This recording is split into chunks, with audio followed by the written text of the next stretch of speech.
The Chicago Midwest chapter of the National Academy of Television Arts and Sciences welcomes you to the Wisconsin Silver Circle Honors Ceremony. We're about to celebrate those who have made significant contributions to Wisconsin television in front of the camera and behind the scenes.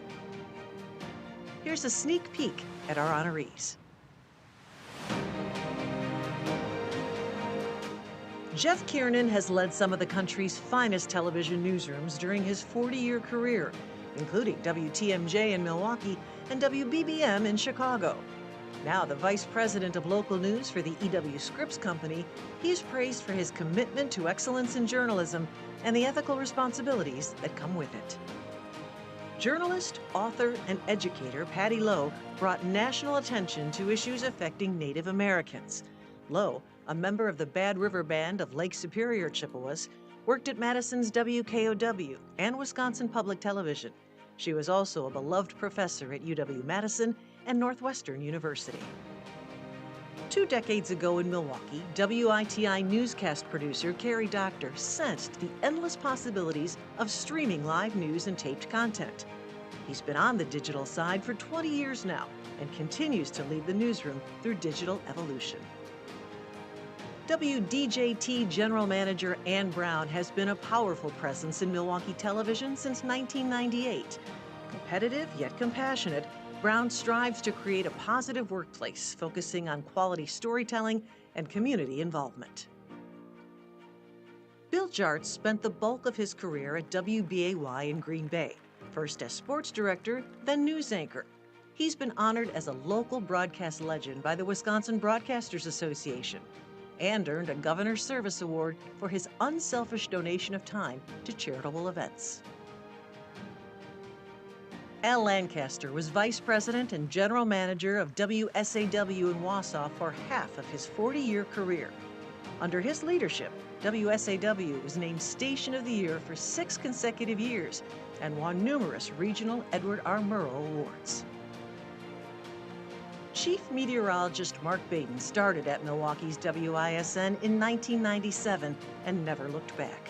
Baden has a following for blending science and personality and is unflappable covering severe weather. The Chicago Midwest Emmy Award winner is also known for his compassionate service to the community. WDJT Sports Director Lance Allen is a 33-year veteran known for his dogged determination.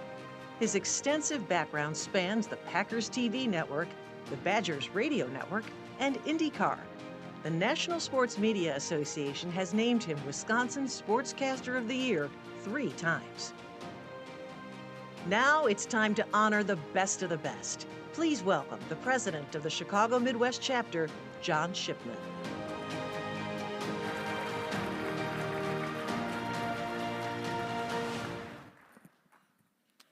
Good afternoon, everyone. Great to see everyone in this room. It's welcome you to the 2026 Wisconsin Silver Circle Awards. An amazing turnout we have today. So many people here supporting the honorees, whether they're your friend, your family member, or your colleague. There are a lot of people involved in creating this event and putting it on and producing it. It takes months to coordinate and finalize. I want to recognize and give special thanks to Mark Zaromsky over here at Table 1. Mark. He's our executive producer of today's event. He's the board chair of the Wisconsin Silver Circle Committee. And Rebecca Cowing, who's in the back standing by the door.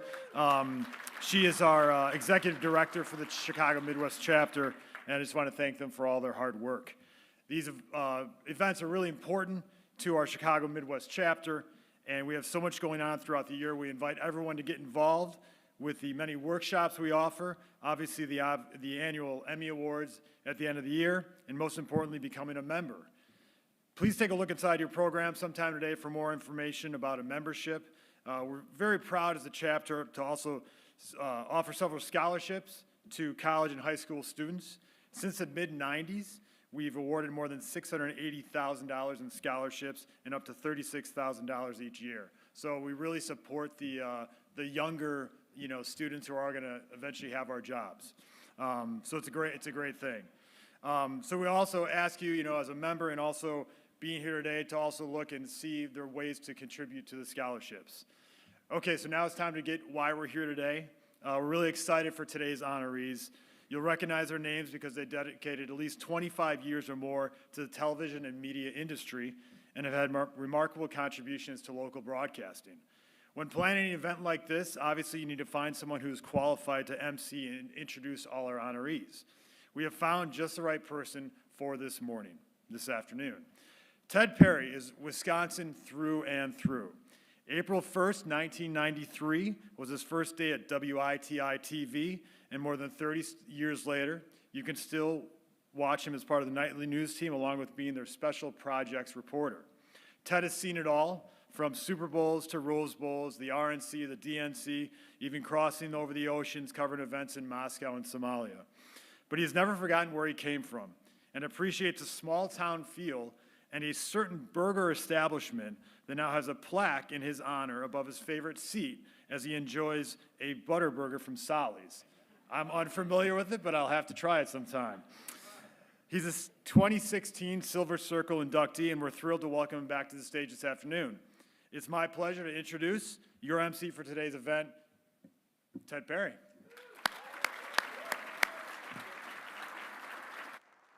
We'll take care of the Solly's thing right away.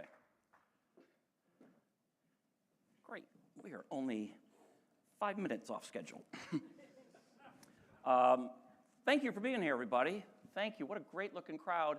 It's a little dry. If you don't mind, I'm going to let that Mark Baden chapstick that they gave out, which is really nice, and it's really a nice touch. But I'm a little nervous, and I was fidgeting, and I peeled it back. It turns out they are just expired David Gruber giveaways. So use them at your own risk. Everybody get enough to eat? I love TV people and an open buffet. It reminds me of my childhood growing up in suburban Chicago. I'm from a big Irish Catholic family, and this kind of reminded me of it, because every night at 6, Walter Cronkite would come off the air, and dinner would go on the table every night at 6. Mashed potatoes still in the mixing bowl, green beans, and fried chicken. Just enough. My mother would make just enough to feed 9 people. Problem is, there were 10 of us, so we became a competitive lot. So what are we doing here today? Let me offer you this metaphor.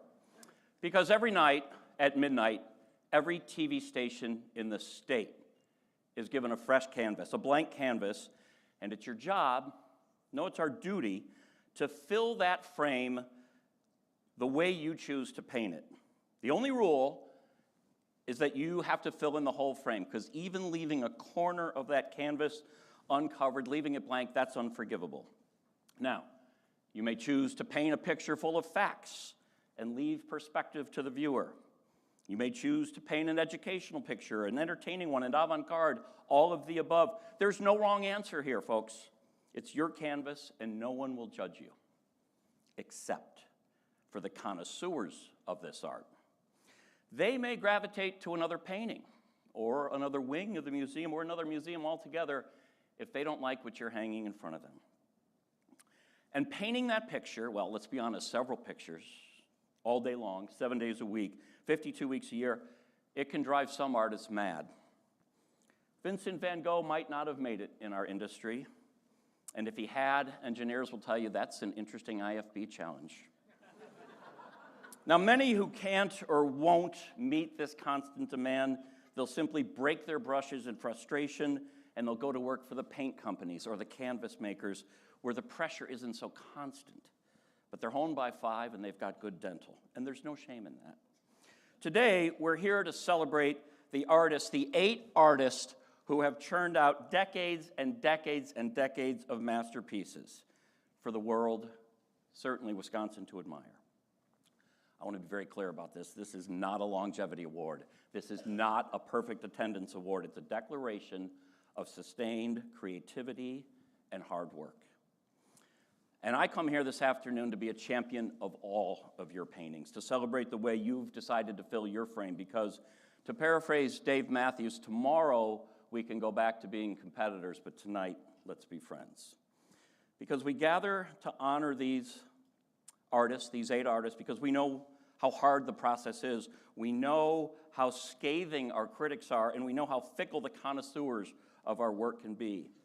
And I suspect, and I'll be candid, I suspect a bit nervously, that in the months ahead we may have to watch each other's backs a little more than usual. So it's nice to remember to gather in a room like this and remember in most ways we are all on the same mission, and one at this point of history that we cannot fail. Today's TMJ, where are you folks? Raise your hand. There you are. I admire your dedication to picking an issue and attacking it from all angles, spending as much time and resources to cover something from every angle, filling your picture with as much paint as that topic needs. The public housing crisis and the reckless driving problem, just two examples that come to mind. And I do like the way you have galleries in every county. That's very smart. CBS 58, your commitment to storytelling shows not just on your nightly newscasts, but on your Sunday morning show, which is as comforting as that first cup of coffee in the morning. Good on you, Mike Strelo.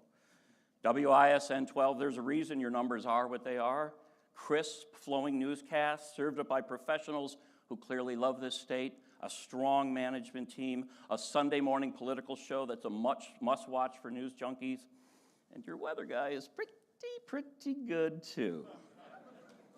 PBS, Wisconsin Public Television, I'm happy to write the checks for all the work that you have hung in our museums. Now look, I'm kind of proud of our corner of the museum as well. I think in terms of canvases painted each day, we're number one. Our 10 p.m. show became an hour since we last gathered in this room. We've added 3 hours of streaming news on Fox Local every afternoon. And in fact, last fall, after an 18-inning World Series game, we experimented with a 2:07 a.m. newscast. It was not well received, but it was transformational. So, what do you say? We meet the Silver Circle class of 2026, as fine of a group that has ever gone in together. But first, I need two strong people to help. Jim Wilson and Brian Graham, could you find me two strong people? Or, oh, do it yourselves. All right, let's bring this up, because now we're going to play, you all know the term small walkie, right? If you don't, small walkie is the idea that everyone in this town, much like Kevin Bacon, we can get there in 6 steps or less. And as I was given this assignment, I looked up, thank you fellas, Brian Graham, a Silver Circle inductee, and Jim Wilson, two of the finest men I know. Turn it around, fellas, on the green dots, you got it. So this is the class of 2026. Thanks, boys, we'll take it from here. All right, so instead of small walkie, we're gonna play small Scotty, all right? Can you hear me if I go to the wireless? How we doing, you got me? All right, so this is the list of our inductees, and I'm going to prove to you that no matter where we start, we can get to the end of the list by straight lines. Where do you want to start? Anyone, shout out, who do you want to start? Mark Baton, where else? Who else? I hear Al Lancaster. Great, we'll start with Al Lancaster.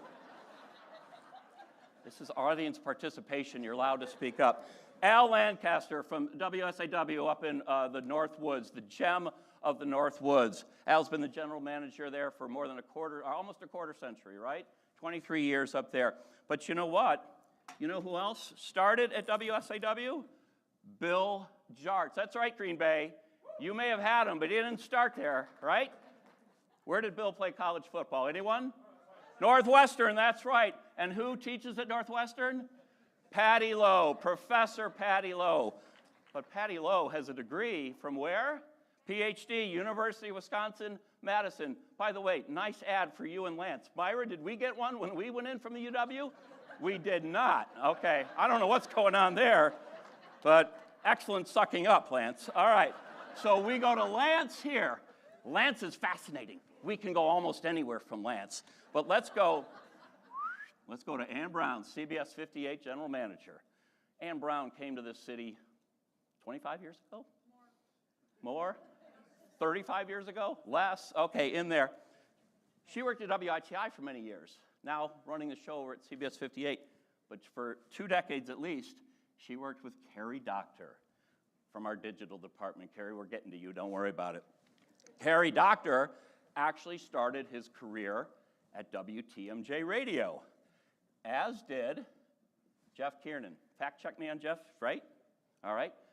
Jeff also did the assignment desk at WISN, which gets us to Mark Baden. How about that? We are all connected. Now, if you want to go full Kevin Bacon on this, this is easy to do, because we know if they made a movie of these inductees, Mark Baden would be played by, of course, Ricky Schroeder. Ricky Schroeder was in Across the Tracks with Brad Pitt. Brad Pitt was in Sleepers with Kevin Bacon, and the circle is completed. There we go. All right. Enough foolery. Every good baseball team and every award show needs a great leadoff hitter, and we got one for you. Fitting that Lance Allen, where are you, Lance? There you are. Fitting that Lance Allen is going first, because Lance likes to be the first to get a scoop. And Lance likes to be the first to get that scoop on the air. Are you Lance's kids? But I'll tell you, you know what Lance loves? Lance loves telling you he was the first to get that scoop and get it on the air. He is as competitive as the athletes he covers, and I mean that as a compliment. Many years back, when the OGs were young Gs, we would gather here at Marquette in the gym and play hoops. Baden was one of them. Brian Graham, Jim Wilson, I believe, played. Tim Van Voren, Jason Hunter, all of us, we would gather and play hoops on a Friday morning. Really a coming together of the tribe, so to speak. And it was during this time, early 2000s to mid-2000s, the Brett Favre drama was starting. Jartsy, you know what that's like, right? Is he coming? Is he going? Is he retiring? And so it was also a time when most of us had newsroom pagers still.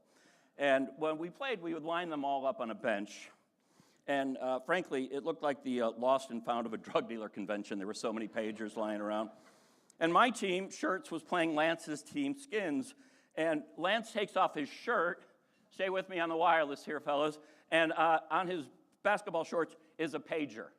And I said, no, Lance, absolutely not. Go put it over there with the rest of them. If Favre does anything more than burp, we're all going to hear about it at the same time. And Lance looked at me and he said, yeah, but I'll have a 15-second head start. And that is how you get into the Silver Circle, ladies and gentlemen.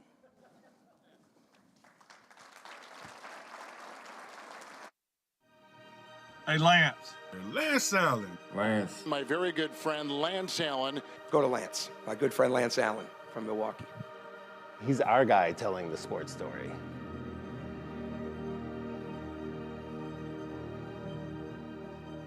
We hired Lance in 1996 out of WFRV in Green Bay. The thing about Lance that was very evident right away was his work ethic. As long as I have known Lance, we have referred to him as the hardest working guy in television sports. The thing we wanted to do, we thought about doing, we knew we should do, he's the one that'll circle back and do that even when it's not convenient. He still makes the time for everybody, whether it's big or small. He listens, and they feel like they have an audience with him. And that's hard to do. We had an incredible sports department when I look back on it. I was the sports director. We had Kevin Hunt doing the 10 o'clock.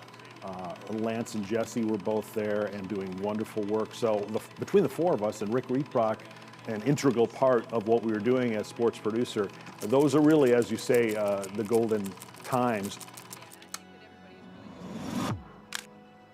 Yeah, I've been in Milwaukee for a really long time and have had the good fortune to watch Lance and compete against him, friendly competition. And when you have the opportunity to hire somebody like that, you take it. It's very easy to follow someone who's willing to do everything they ask of you and beyond. I don't know that I've ever seen anyone with a better work ethic than Lance Allen. He does not stop. I don't think he knows how to stop. I know that anything that I potentially have to do, any kind of long day I've had, I know Lance is already willing to have it himself. It doesn't matter if it's a Bucks practice, a Bucks game, a Packers game, Packers practice. He'll be at the Little League game. I think having someone who shows that example each day is important to be able to try to emulate and try to chase after. It's just great to watch him over just this past year, everything that he's been able to bring to the table, the conversations that he can have, the connections that he makes. It's just, he's on a level all by himself. one of the most important things with local news, local sports, is you get a lot of context. Lance's contact list is probably one of the most valuable things. The athletes genuinely care about Lance as a person because Lance genuinely cares about them.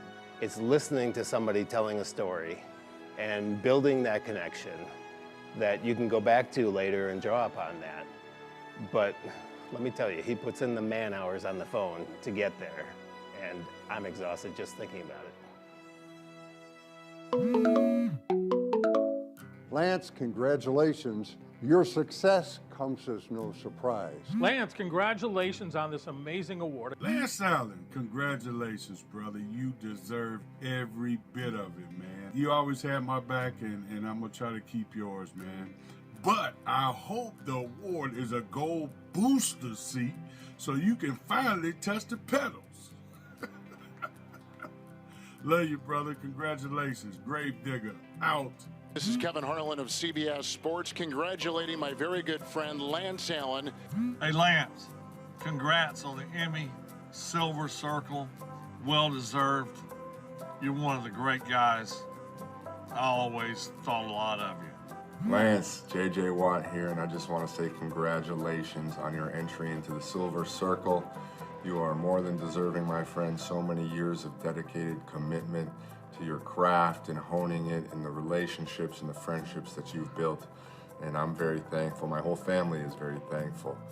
You've been a part of our journey the whole way, and you deserve this, my friend. Sending you all the best and well wishes as you head into the Silver Circle. Please welcome 2026 Silver Circle inductee, Lance Allen.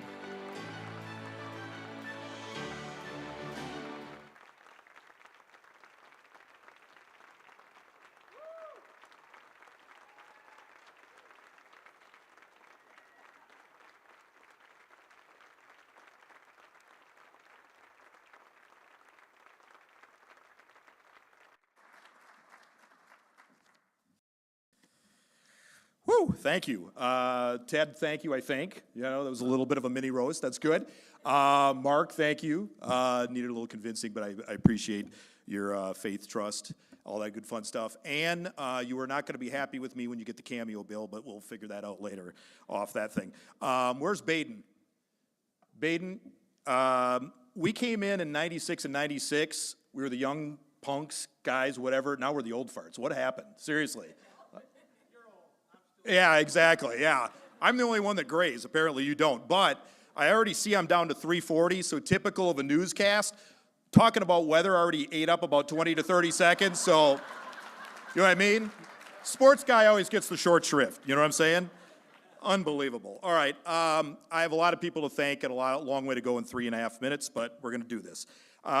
First of all, I'd like to thank my Lord and Savior Jesus Christ for no other reason I would be here without that and opening up so many doors for me when so many times I had nothing to do with this, including being a 16-year-old at WJMC in Rice Lake, Wisconsin, when Don Tobias and Tom Kozer hired me. Why on earth they put a teenager in charge of a blowtorch radio station like that, I have no idea, but that's divine intervention. Ms. Hahn, who said, what do you want to do with the rest of your life? Like a Twisted Sister video, I kid you not, and everybody stood up in the class, in an English class, and said, that kid does play-by-play of our games because he's never in the game, so he's always talking about the games. He'd be a great sports announcer.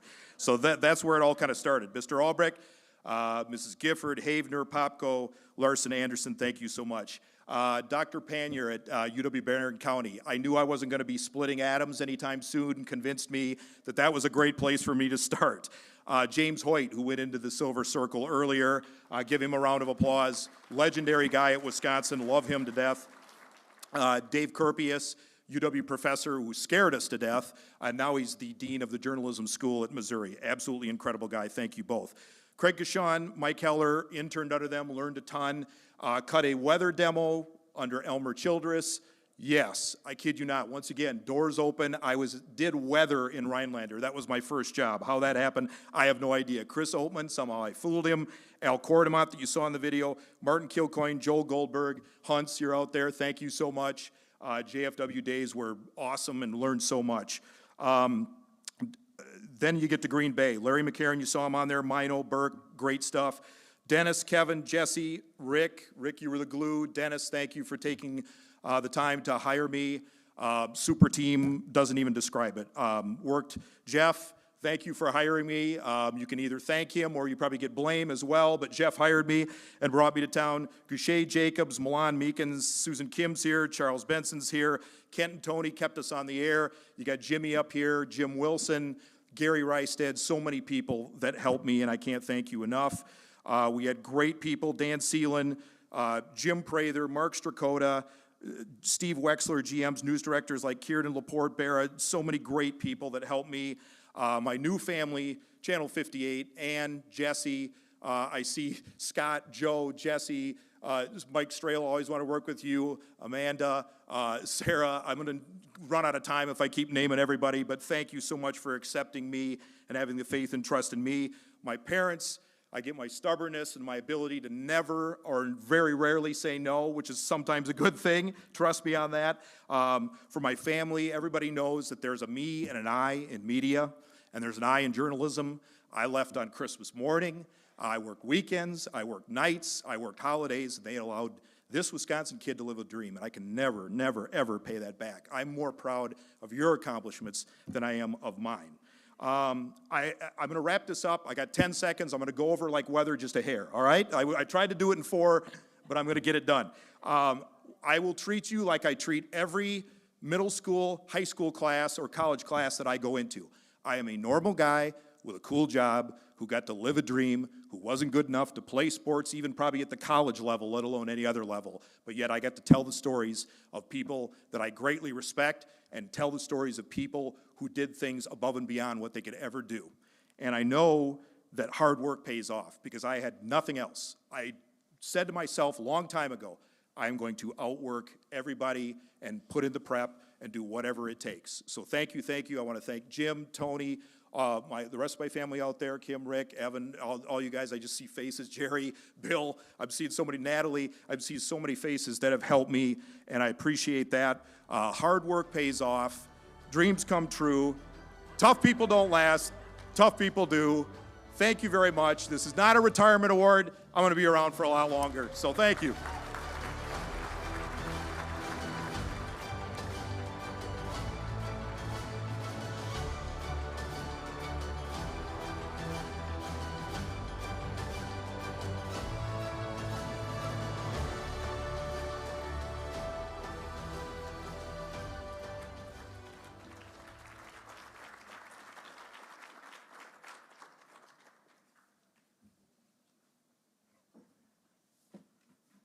Who punked me? Where did I put my scripts? Yeah, can I have the scripts back, Lance? I probably could, but... And some people use more paint than they're allotted. Bloom where you are planted. Those are the words of former TV6 News Director Jill Geisler, who hired Carrie Doctor when he was still in college at UWM. Bloom where you are planted, indeed. He may have been a young sapling when he started, but he's the tallest pine in our forest now, and he's certainly the sturdiest. Carrie, I can tell you, and Joyce will back me up on this, and Katrina will too, amazing producer, organized, creative, fair. But in 2006, he needed a challenge. So he agreed to start our digital news division. For those of you who just got into TV after digital, you have to remember, we were like, what? Digital what?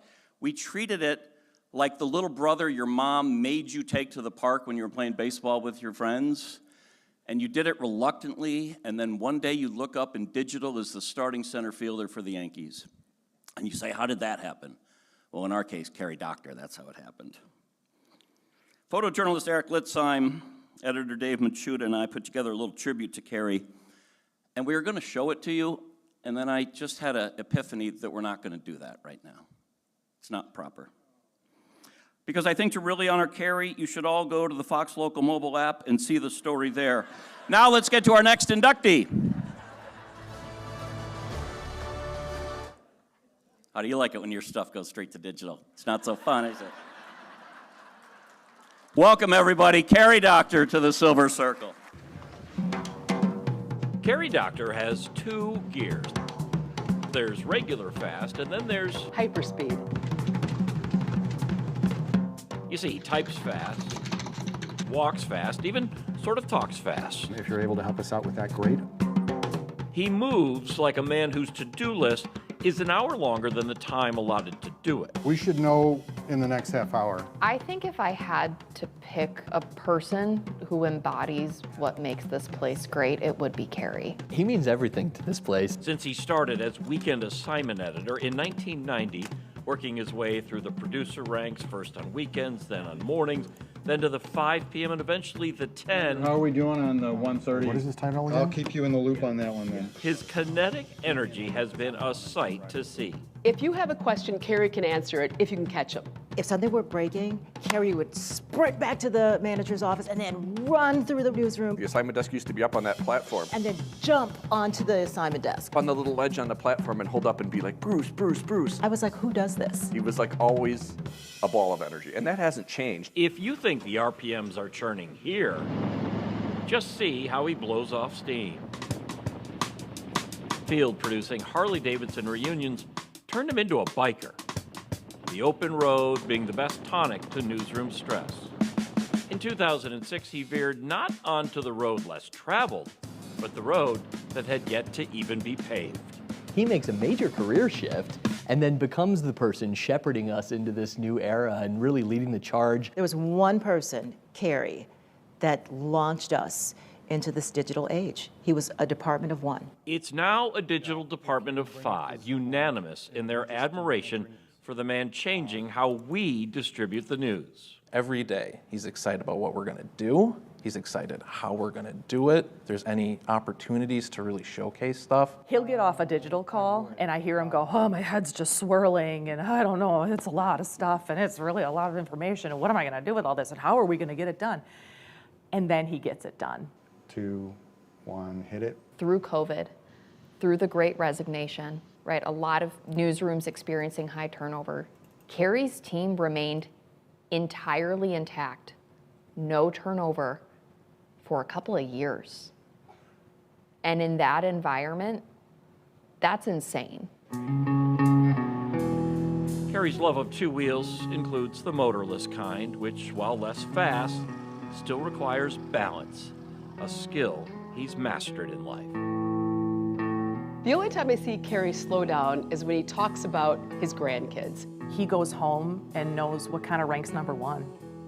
Carrie is one of the most proud dads of his children, of his grandchildren. Carrie, the father of 2 and the grandfather of 3, is happiest around family. His Fox 6 family watched Carrie's kids, Alyssa and Ryan, grow up, get married, start families of their own. And we grieved when their mom, Carrie's wife Nancy, died of breast cancer in 2023. And we marveled at the grace with which he handled it all. And we are grateful to be on this journey with him. Not only is he just so knowledgeable about everything he does, but he genuinely cares about his employees and the people that are under him. He always makes you feel like you matter. He always makes you feel heard. In one word, he's kind. We talk about people being nice. Nice is an action. There we go. All right. When you talk about kind, you're talking about someone's heart. And that's Carrie.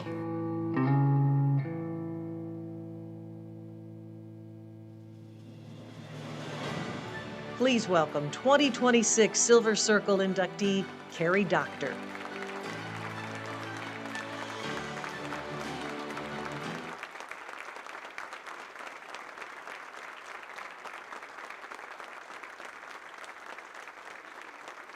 So fun for me, I get to tell you where to go for once, right here.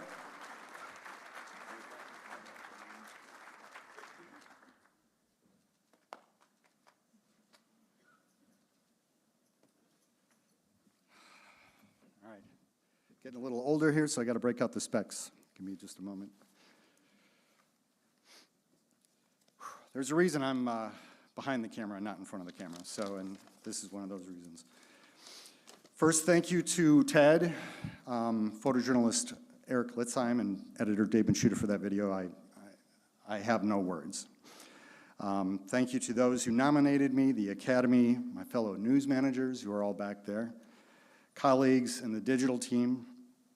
Congratulations to my fellow Silver Circle inductees. I am truly honored and humbled to be part of such an accomplished group. We talked about all these connections before, and when we worked together at Fox 6, I truly appreciated your personal guidance through some tough times. Jeff, I know I was an intern at WTMJ. We didn't have a whole lot of contact, but you made an impression on me. And Lance, don't know if you remember, but we were once in a Milwaukee County jury pool together. Left an impression.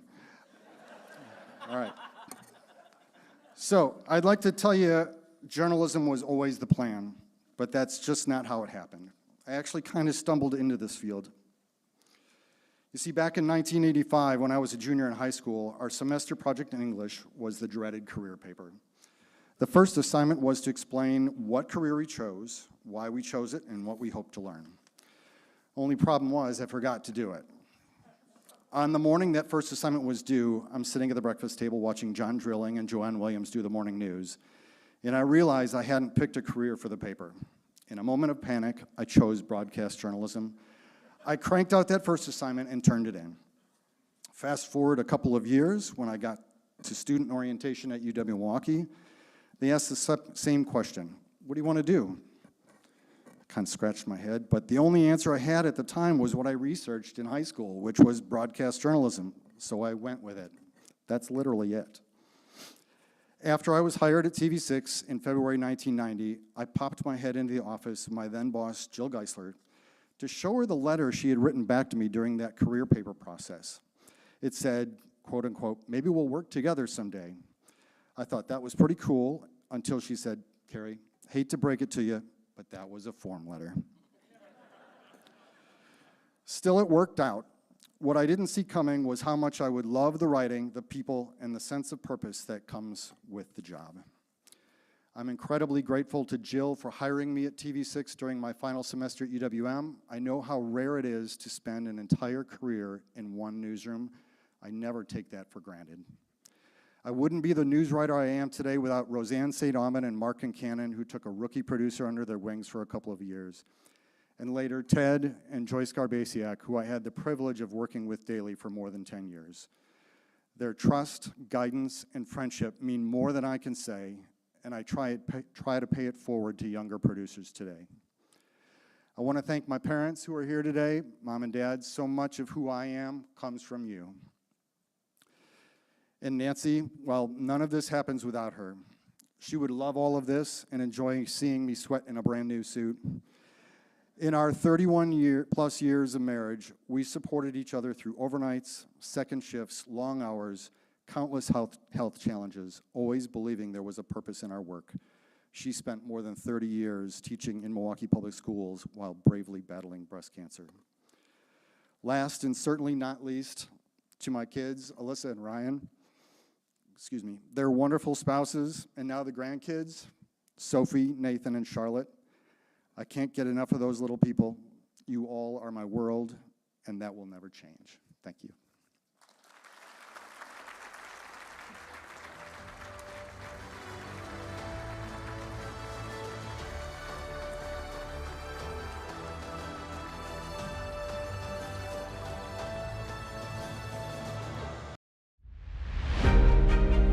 Please welcome Milwaukee Mayor Cavalier Johnson.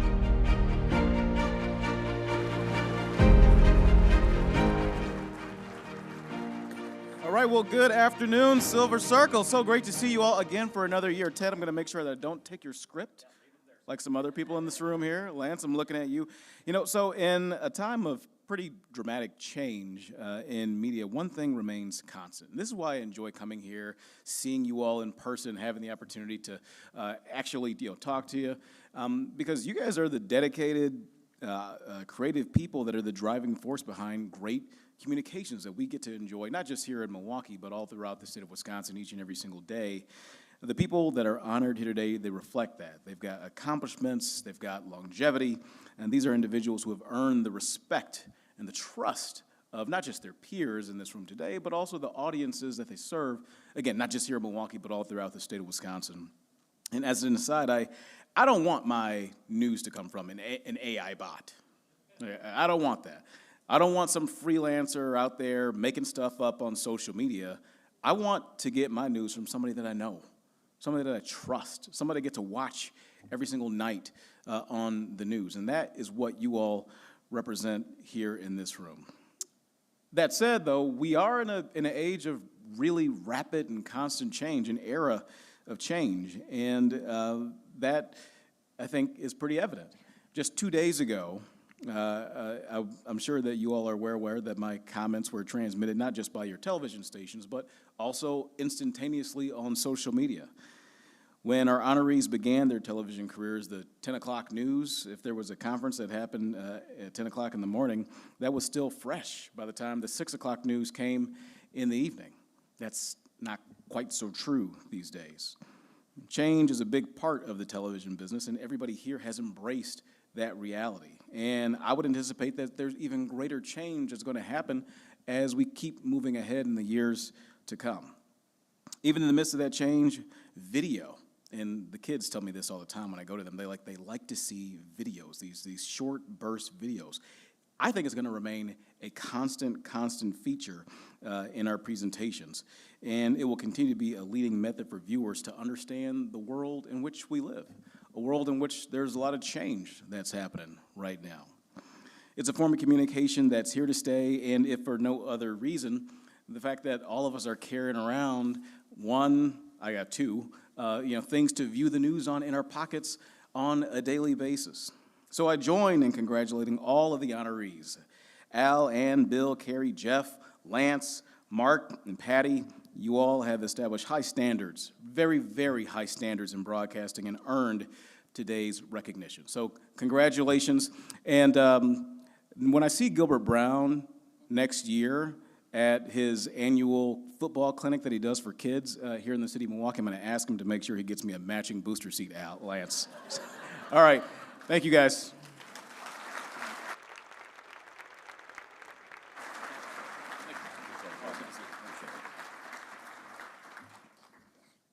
All right. 2 of 8 under our belt, so we're a third of the way there. I know we're bad at math, people, but that's the joke, okay? Wow. All right, I'll slow it down. We've all been there, whether you're on air, management, editor, photographer. Somebody finds out the television station you work for, and their eyes light up, and they said, "That's my TV station. I only watch you." And that's humbling, and it's gratifying, right? But I've worked in TV for almost 40 years, so my favorite TV station has always been the one I worked for. It better be for all of us. A couple of years ago, I was able to buy a little cabin up in Vilas County. Relax, I worked for Fox. It's a tiny cabin. I mean, if I worked for Spectrum, I could get a boat and a pier, but no cable, no TV, internet, I should say, no cable TV or internet, just a Sony Trinitron I bought in 1987 and some digital rabbit ears. And I get all the stations, but the one that's my station, the one that I say, that's my station, is WSAW Channel 7. Their on-air team, top-notch. The weather team is amazing. The sports guys are creative and enthusiastic. I love their Friday Night Football highlights. It's basically a Milwaukee-quality TV station that God said, no, I want it up here in God's country. It's got some great alum. Joy Skarbasiak started her wonderful career there. Mike Goucher started his career there. I know many of you others did. It's just a training ground for journalists. It's a fantastic station. Great stations have great leadership. And Al Lancaster ran WSAW for nearly a quarter century. I've never met Al until this morning, but I wanted to do my homework, so I called up there this week, and I talked to one of your folks. I said, tell me about Al. And I got nothing but praise. Nothing but praise, a very enthusiastic response. My favorite quote was this: he lets news people do the news, which is the highest praise you can get from a news person. Went on to be told he was a great dresser, which he's backed up today, an enthusiastic gum chewer. You can always hear the smacking of that gum, I'm told. And before this person hung up, and I'm not naming names, he said, he is a bit frugal, but he's an amazing motivational speaker. In other words, he could get you to run through a wall, but he also made it very clear that you're paying for the repairs. Seems fair. Al Lancaster, welcome to the Wisconsin Silver Circle. When you see a guy reach for stars in the sky, you can bet that he's doing it for some doll. I'm actually surprised. I thought he would have said he's more Maverick from Top Gun or maybe James Bond, but I can see a little Nathan Detroit. I get that. He's always scheming, you know, it's always strategy and reconnaissance missions. Oh, schemer for sure. You know, Al is a guy that is always thinking at the different ways, the different opportunities, the different options he might have to achieve what he's trying to achieve. Yeah, flawed, but a good-natured, good heart. Overconfident, maybe, a little bit. We both were going to the Harvard of the Midwest, UW-Platteville, and Al was into theater when he came in. His goal, he wanted to be an actor. And so the first thing he did is he went to the UW-Platteville Arts Department and signed up for their musical drama. And so he auditioned for that, didn't get a part. He was so down, he was so depressed. I said, well, Al, I'm the sports director at the radio station. We need a guy to read sports at 10:25 at night on a Wednesday night. Could you do it? Would you like to do that? Oh, wow, that'd be the great. And just like that, he turned around. 1982, November, October/November. I'm 2 weeks before I graduate college. I don't have a job. I go to Madison to see my old buddy, Tom Kozer. He was on the job search and wanted to know if I thought he could get an interview with the Midwest family. And I said, well, Phil Fisher is just right down the hall. Let me go talk to him.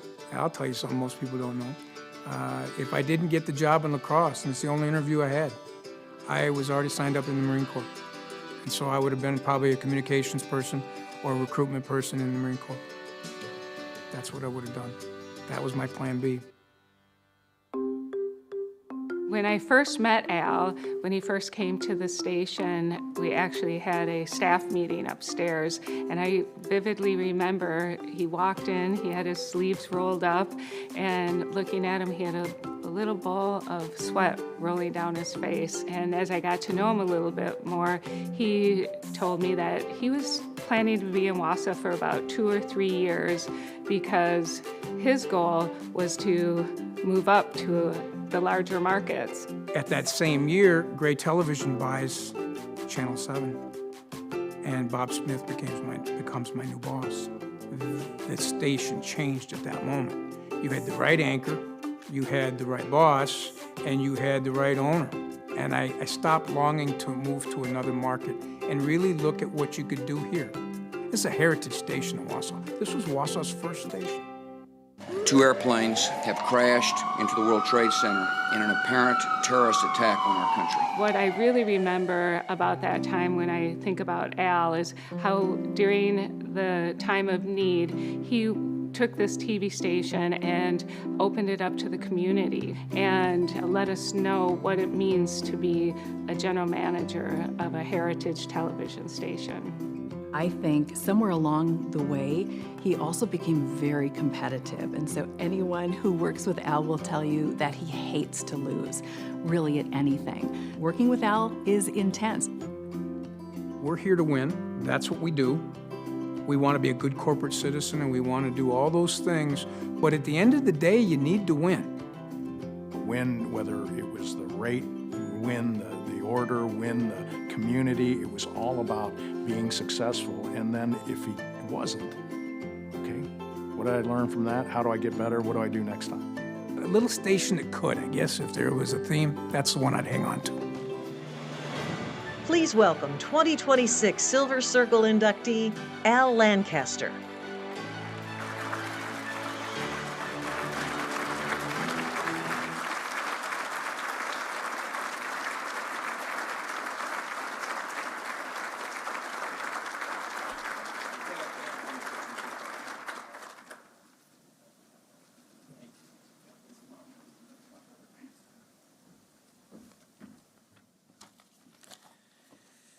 So we have 4 minutes. I'd like to thank the Academy for this nomination. I'd like to thank my daughter, McKinley Marie Lancaster, who's watching this live streamed at the Arizona State University. She could not be here today.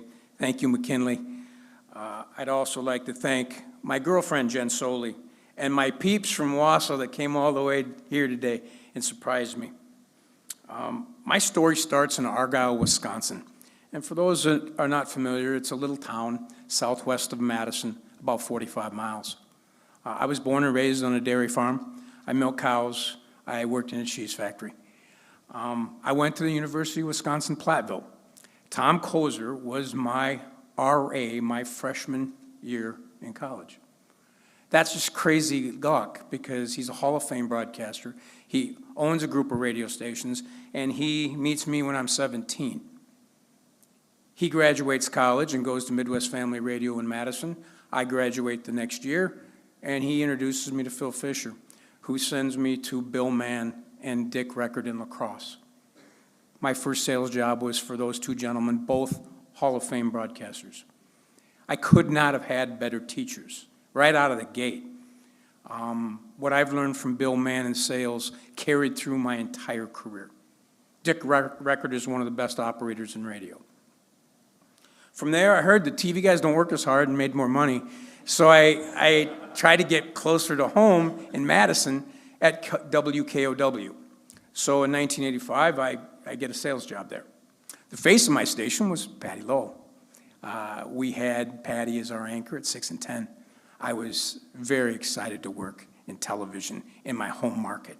I would cut ads, and I would be the voice, and my mom would listen and tell all of her friends that, you know, he's not on TV, he's sales, and he makes commercials, and he's sometimes in the commercial. I then get promoted to XOQO in La Crosse, Eau Claire as national sales manager. Stay there a couple of years. I get promoted to WWMT in Kalamazoo, Michigan. I work for a gentleman by the name of Larry Bussey, also a Hall of Fame broadcaster. I learned how to run a TV station from Larry Bussey. Management by walking around, hiring good people early in their career because you didn't have to pay as much, and you just had to pick well. So you built your team through the draft, not free agency. I learned a lot from Larry. I spent 18 years in sales. I got promoted to general sales manager at WEAU TV in Eau Claire. And then I ran the Fox station in La Crosse from 96 to 2000. So by the time I get to WSAW, I've had 18 years working for 7 Hall of Fame broadcasters. Now my job was to take what I've learned and plug it into a heritage TV station like Channel 7, which was Dick Dudley's TV station. And Dick was still in town, giving direction. Basically, we started, I needed an anchor. I knew an anchor in La Crosse by the name of Sue Ramsett, very important hire. She stayed with us 10 years. She was my 6 and 10 anchor. She could do all the things in news that I could not do. When 9/11 hit, she'd been on the job for 3 weeks. It's my first year, and we had to decide how we're going to handle a national emergency. And what we did was we did a telethon with 48 hours notice. We opened the airwaves up and said, if you can sing, you can dance, please come. And they did. It was one of the most proud moments of Channel 7 of my career there. The other thing I'm proud of at Channel 7 is I hired 5 news directors in succession that went on to do bigger and better things. Sue Ramsett ended up being a senior vice president overseeing 5 stations at Gray Television. I then hired Michael Lauber, who now is the news director at WOWT, the Gray station in Omaha. I then hired Jessica Leszewski, who is sitting here today, and she now is the current general manager at Channel 7. And I hired Sarah Gray, who works at corporate at Gray as a producer, teacher. And then we hired Bridget Fargen, who now is the current news director at WMTV in Madison. That's 5 news directors back to back to back to back. That's hard to do. I'm so fortunate. Our success at Channel 7 is mainly due to those news directors, the product that we put out. Oh, okay. In closing, I would like to thank the people that taught me how to do this job and the staff that I had. One last note, the best political coordinator in all of Gray Television, 114 markets, is sitting right there, and his name is Chris Swope. We did the cycles. I handle political personally. Chris is the best at it that I've ever worked with and is the best according to the political director at Gray. And for that, I thank you, and my 4 minutes is up. I'm humbled and honored.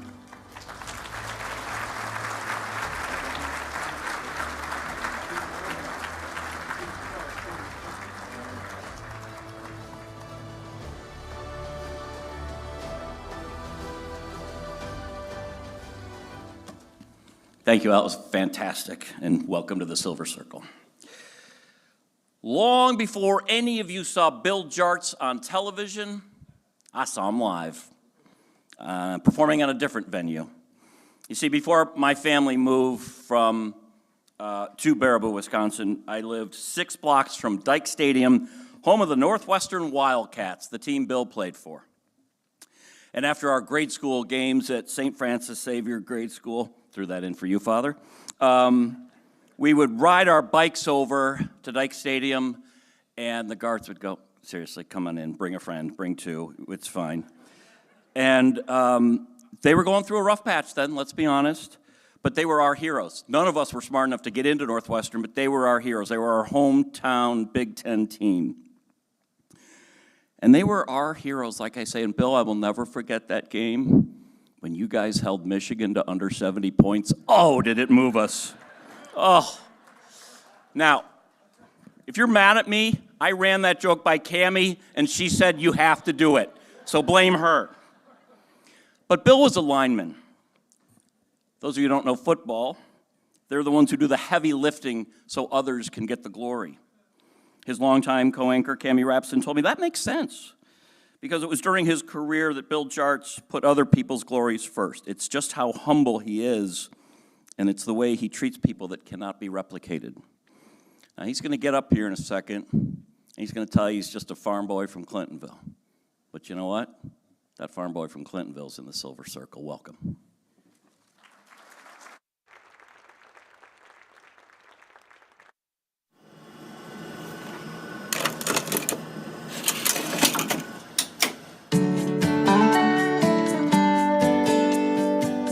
So I do remember seeing Bill, and actually all the sports guys. He was head of the sports department at that time, and he's just a welcoming guy. You know when Bill is in a room, you know when Bill is in a room. He is the guy who greets you first. Hi there, Bill Jarts, nice to meet you. A booming laugh. He asks about you. Tell me about yourself. Tell me who you are. He is just the kindest, gentlest soul, and loved working with him then. I worked with him as a sports anchor. Catch Bill Jarts tonight on Action 2 News. Well, I had worked with Bill a couple times. The first time I worked with him, it was the January 1st, 1994 Rose Bowl.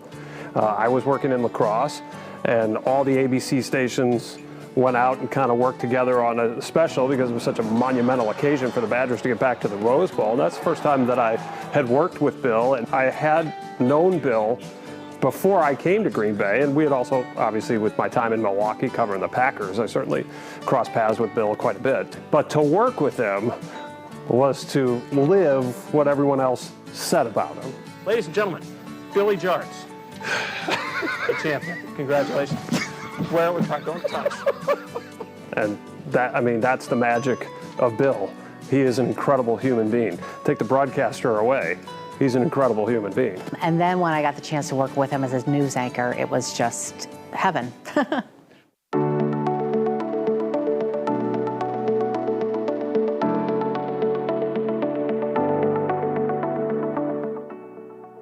he said, no, I've really thought about this. And you know, I went to school for journalism. I've always wanted to do this, and I applied for it, and I hope you'll give me a shot. And I was thinking, me, dude.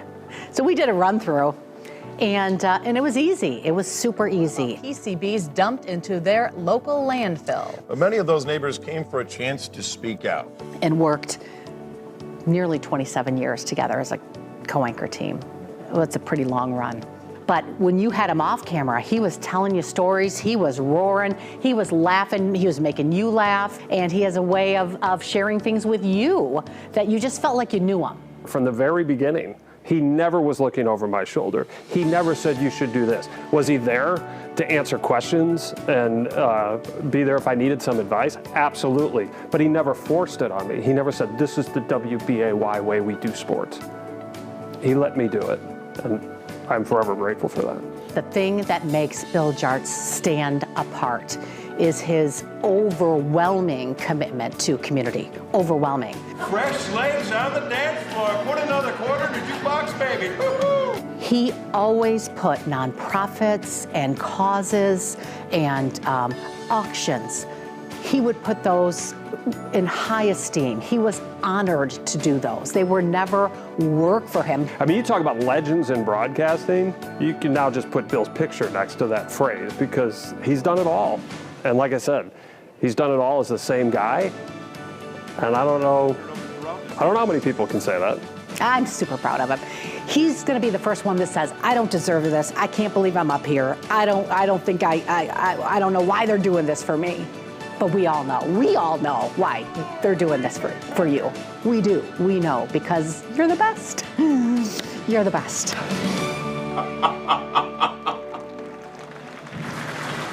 Please welcome 2026 Silver Circle inductee, Bill Jartz.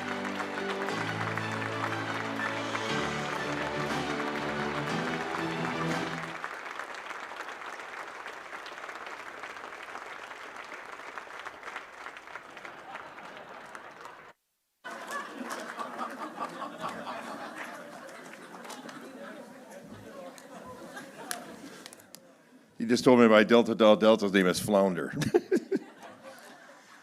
Ted, just so you know, we won 3 games in 4 years. We were 340-1 in 4 years there at Northwestern. So I appreciate you guys coming over there. We had 17,000 with a big house for us. Michigan, quick story before we start. Don't start the clock now. This is where you're setting up, taking up Ted here.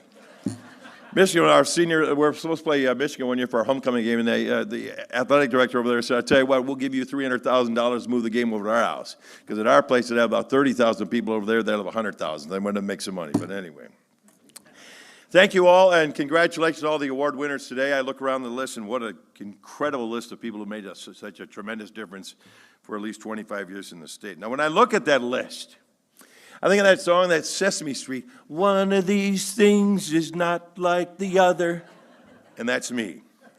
For me, this is sort of the Walter Payton Award of the NFL. You're kind of okay what you did on the field, but you kind of recognize more for what you did off. I'm comfortable with that.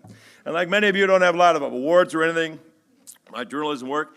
The guy I replaced as sports director of BAY in 1985, Joe Schmidt, has 19 Emmy Awards. 19. I know 4 Emmys. Emily Matesic, Emily Deem, Emily Roberts, and Emily Byer. As I wrapped up my broadcasting career last year, I thought, well, what a waste of a Medill School of Journalism education when you think about it. I had to get lucky or just good once in a while to pick up some award. But I didn't. But as Jerry Burke pointed out, Jerry, thank you again for the nomination. I served the community pretty well. I did a lot of MC work, I won a couple of cheese curd eating contests, cherry pit spitting contests as well. Gave some speeches, raised a lot of money through auction. Did one last night at Notre Dame Academy. And was honored and am honored to continue to host the CP Telethon in Green Bay for the last couple of decades. It's the longest running local telethon in the entire country. 72 years we'll celebrate March 8th. It's an incredible deal. I grew up watching that telethon in Clintonville, and I always think when I drive home, that's a day that was worth me taking breaths. Very proud of all the things I've done off the set, and that will be my legacy in this industry. Now, of course, none of this would be possible if we've all kind of touched base with the people who helped you out. State Broadcasting Hall of Famer Mark Zelich, he gave me a chance. He hired me because I was a Channel 7 football all-star my senior year at high school. When I played football against Seymour's, the aforementioned Joe Schmidt, he helped me get me to Green Bay in 1983. Taught me that you to work hard and never ask you to do something he himself wouldn't do. We just lost the legendary Chuck Ramsey last month. I watched him as a kid growing up. I shared an office with him in Green Bay. He was the guy that recommended me to replace the departing anchor.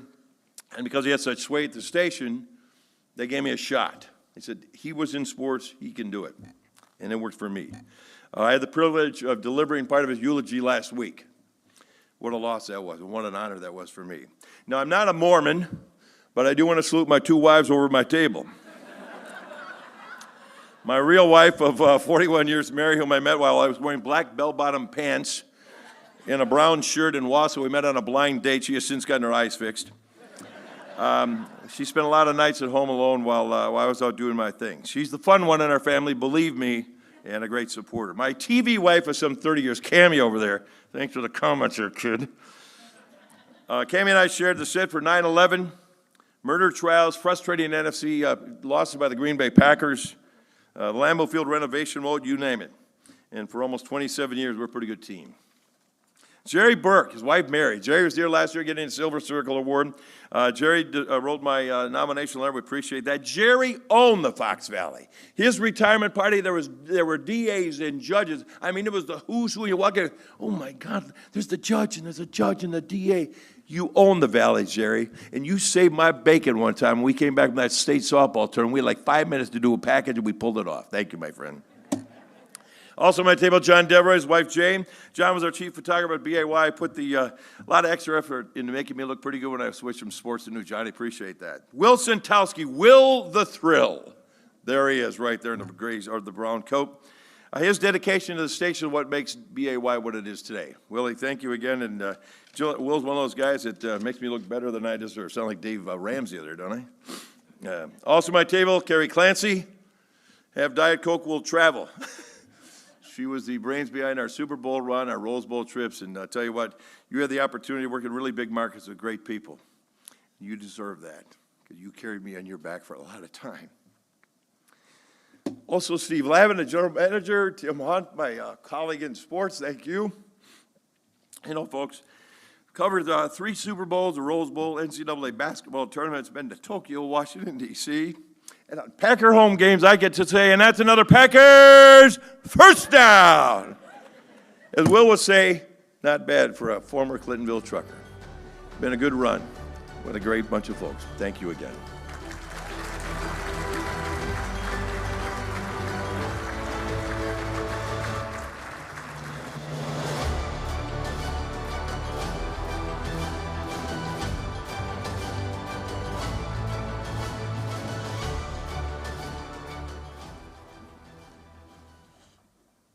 He forgot to mention one of those losses was to St. Francis Xavier, 6th grade football. Bad stretch for the Wildcats. There are logical arguments to be made for not making Bill Belichick a first-round selection in Pro Football Hall of Fame.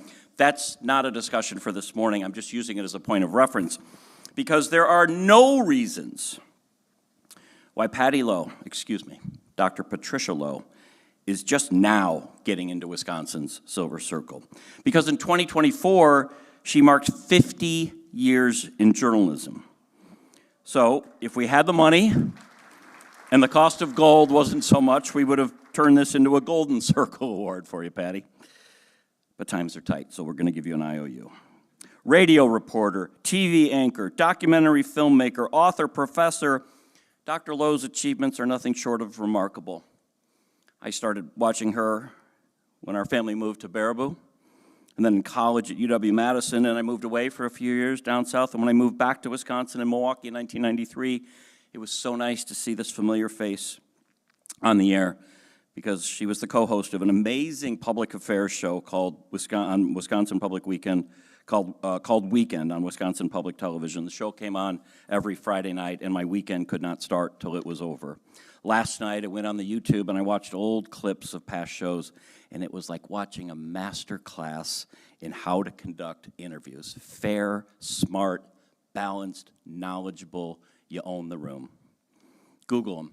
Just not right now, because right now, we want to welcome Milwaukee's very own, that's right, born and raised here in the Cream City, Professor Patricia Lowe. Welcome to Wisconsin Silver Circle.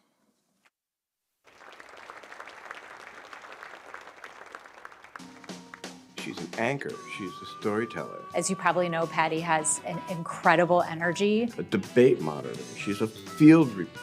She's a teacher.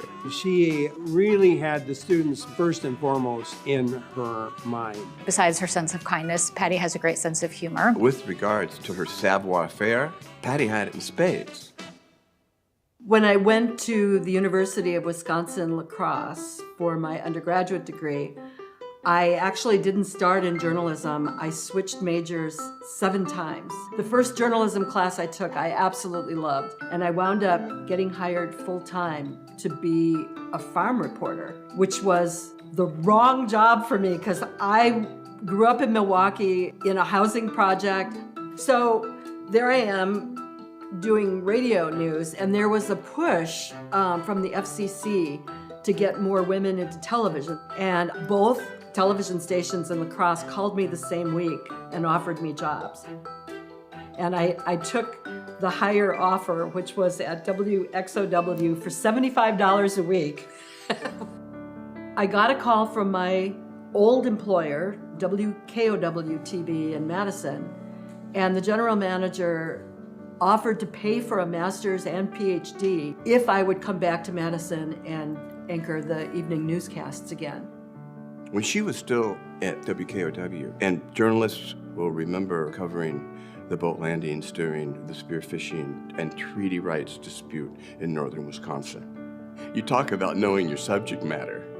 Here was pre-Dr. Patty Lowe, Native American scholar, but here was Ojibwe member Patty Lowe covering the story that she knew every dimension of.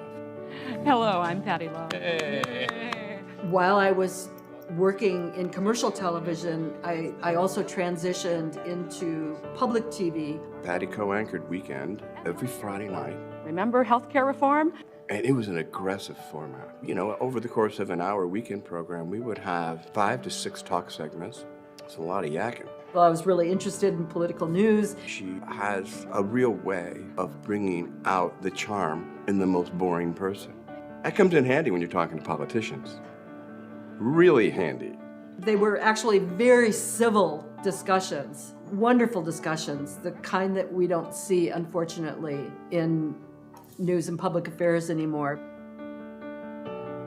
After I graduated, I continued to work with PBS, got an academic appointment in the College of Agricultural and Life Sciences. She taught a course called Native American Environmental Issues and the Media.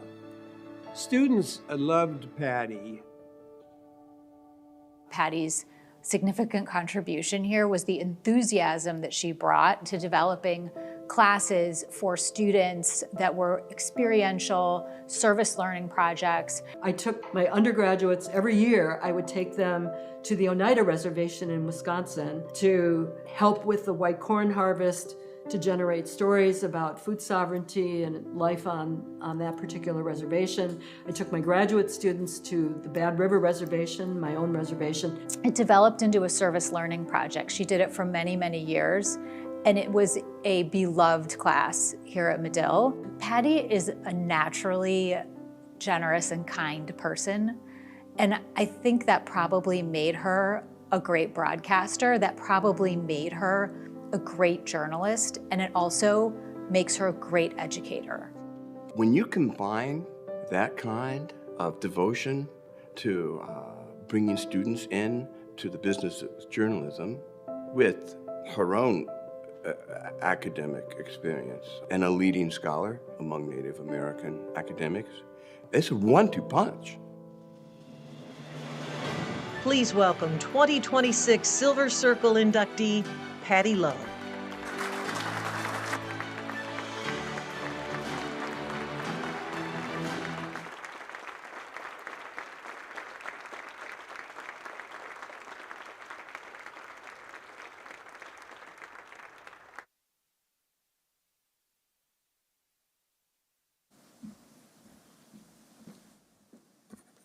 Ooh, it's almost like being in the Olympics. But I just got my hips replaced, so I don't think I'll be competing in the skeleton or luge this year. Thank you for this wonderful honor. 50 years, I'd like to believe I'm too young for this Lifetime Achievement Award, but it was 50 years ago last month that I anchored my first television newscast on WXOW-TV in La Crosse, January 1st, 1976. I had been hired over the phone. I'd never been in a television newsroom before, and no one was more surprised than me when my first day in a TV station, at 5:45, my boss handed me a script and said I was anchoring the news that night. I'd done radio for 2 years before that, but I'd never been in front of a camera, and I was scared. So scared that I read super fast. I was just clipping along, and no one told me how to end my part of it and how to get out of this newscast. And I look down and I see I've got maybe 15 seconds left, and I look up and I see I've got 45 seconds left to burn. So I started reading very slowly, and all I could think about in my panic was, what does Walter Cronkite do? Well, Walter Cronkite, when he's finished with this newscast, he shuffles his papers, he looks, he kind of leans into the camera and with a lot of confidence says, and that's the way it is on such and such a date. So I get to the end of this newscast, and I lean purposefully and confidently into the camera and say, and that's the way it is on January 1st, 1976. And I leaned back and I shuffled my papers, and my palms were sweating so badly that I had paper stuck to both hands. It was an epic fail, but it was also the days before XOW had videotapes, so there's no incriminating evidence. It never happened.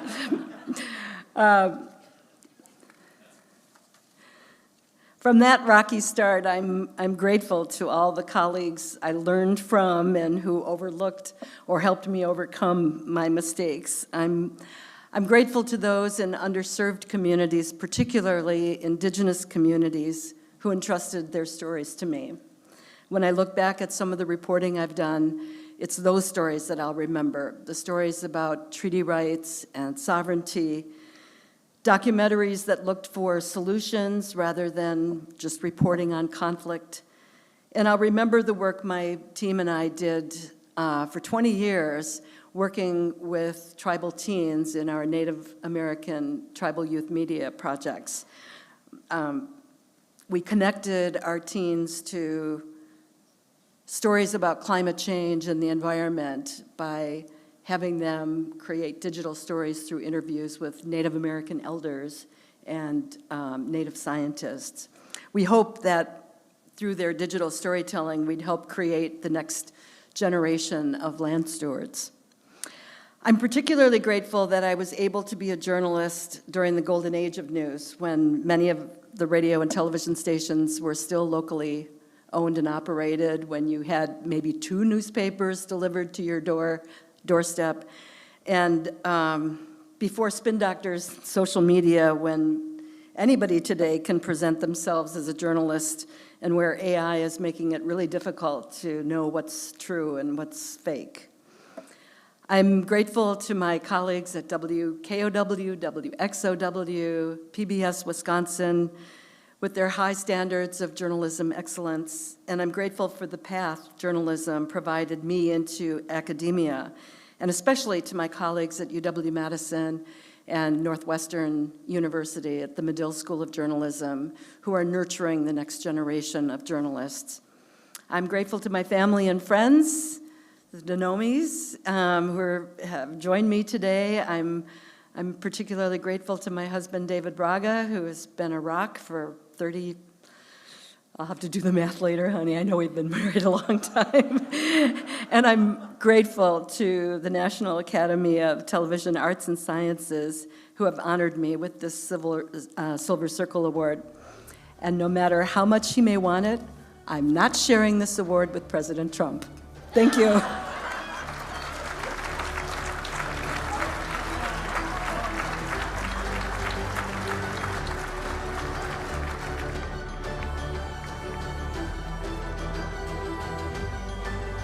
I was so mesmerized by your words. I was so enjoying it.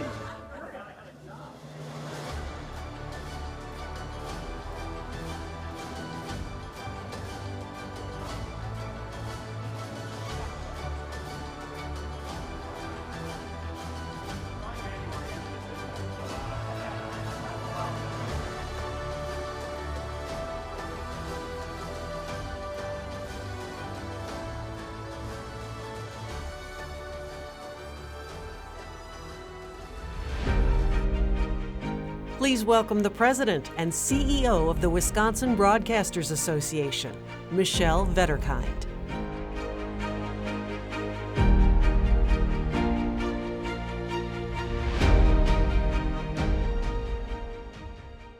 On behalf of the Wisconsin Broadcasters Association, I'd like to congratulate Lance, Mark, Ann, Carrie, Bill, Al, and Patty.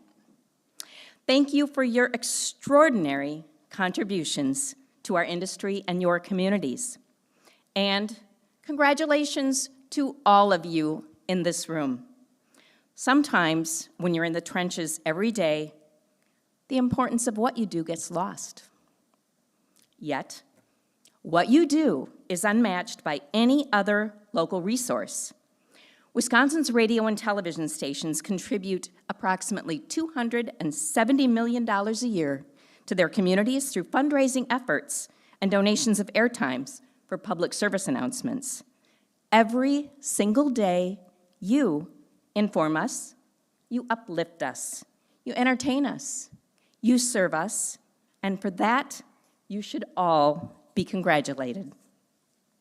In that spirit, I am absolutely delighted to announce that the WBA has added a third education debt relief grant to help young broadcast professionals. The Eric Miller Panther Vision Grant will be available to television producers, photojournalists, and video editors. The WBA is grateful to the Milwaukee Press Club Endowment for being such careful stewards of the Eric Miller Fund over the years. We are also grateful to Press Club leaders, Marianne Lazarski and Pat Hastings, for honoring Eric's family's request to move the money to our debt relief grant program. You can find that information about that grant, as well as the Boyd Hubert and Results Broadcasting debt relief grants, on the second to last page of your program. Applications will be accepted throughout March. I'm most grateful to be here to celebrate with you all. Please be proud of what you do and keep fighting this good and important fight, knowing that what you do really does make a difference. Thank you.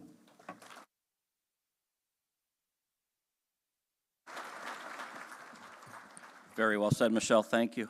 I'm still giggling at my mix-up when I panicked and Dr. Lowe was up here, and I said, well, where's her medal? And Jimmy goes, you already put it on her. Never said I was the smartest kid in the room. Okay, the alums are here, so we're going to go alphabetically, so you can kind of anticipate.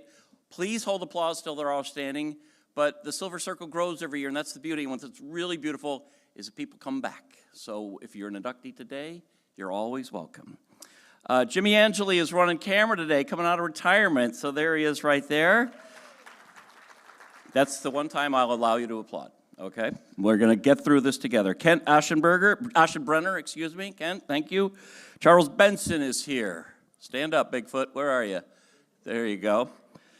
Nick Bohr is here. Jerry Burke is here, the aforementioned Jerry Burke. Denise Calloway is here. Sean Downs is here, and he's handing out the Mark Baden chapstick if you haven't had it yet.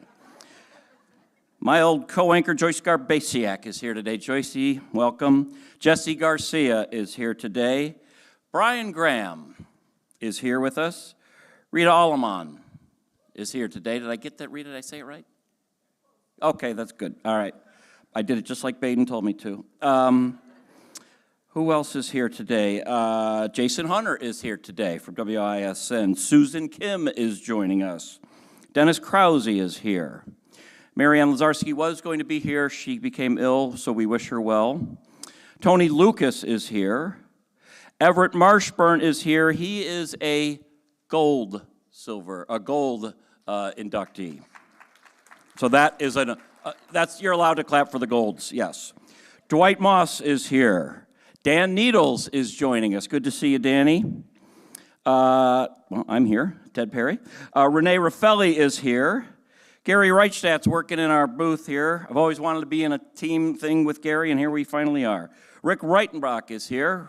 Rick Reitenbach is here. Myra Sanchek is here. as is Sally Severson. Stand up, Sally. Mike Strelo is here, the kindest man in television. Kent Wainscott is here. Joanne Williams is joining us. And Jim Wilson is here as well. Jimmy, stand on up. And Mark Soromsky.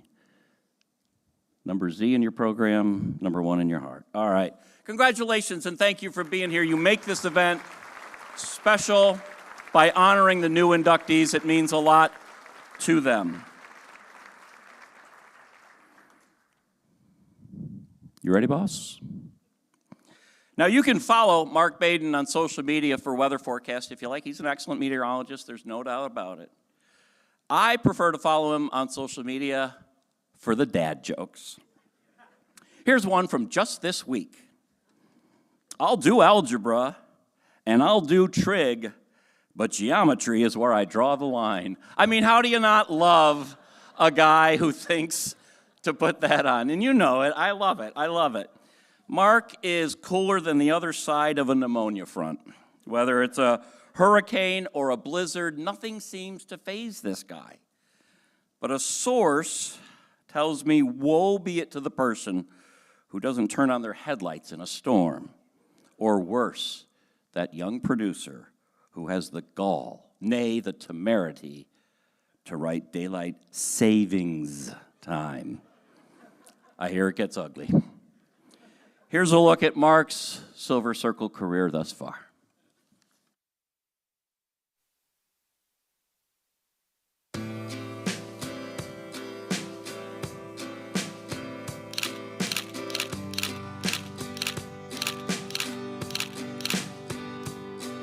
We're going out to Mark Baden. Mark, how's it look outside? We're seeing winds probably near 30 to 35 miles per hour, blowing me right off the roof almost. It's 78 degrees in Des Moines, Iowa. And watch for meteorologist Mark Baden, the newest member of our team. When he walked in, I remember thinking, this is going to be a marriage made in heaven, because he had a genuine smile. He was happy to be here. He was so excited. Due northeast right now. What you see on air is what you get in person, the friendliness and the expertise and knowledge. That's when we were getting some of the enhancement. We were able to work together so well and so comfortably. Sally, let's head back to you in the studio. All right, Mark. There is nobody I'd rather work with side by side than Mark Baden. I want people in this area to be warned that there's a tornado that is heading your way. You can't get local severe weather from a national organization in a timely manner. People will die. Just go ahead and take shelter to be on the safe side. Delivering the information in a clear, concise manner that won't panic people, but a manner that will convey the urgency that the situation requires. This is Port Washington Road. You can see a river running right through it. There's a mattress sitting in the middle of the road right now. He was out in some of the worst weather ever. I'm meteorologist Mark Baden in Cocoa, Florida, where Hurricane Francis is raging. We're at sustained hurricane force winds here in Beaumont. We always watch Channel 12, and Mark Baden was a huge part of that. I'm pretty sure my mom had a crush on Mark Baden growing up. Mark Baden said it would be like this. Mark said it would be like this. It was always going to be like that. Mark Baden said it would be like this. I remember my mom dressing us in the way that Mark said it was going to be like. Mark is gonna keep you in the know. Mark said it would be like this. Oh, there that went.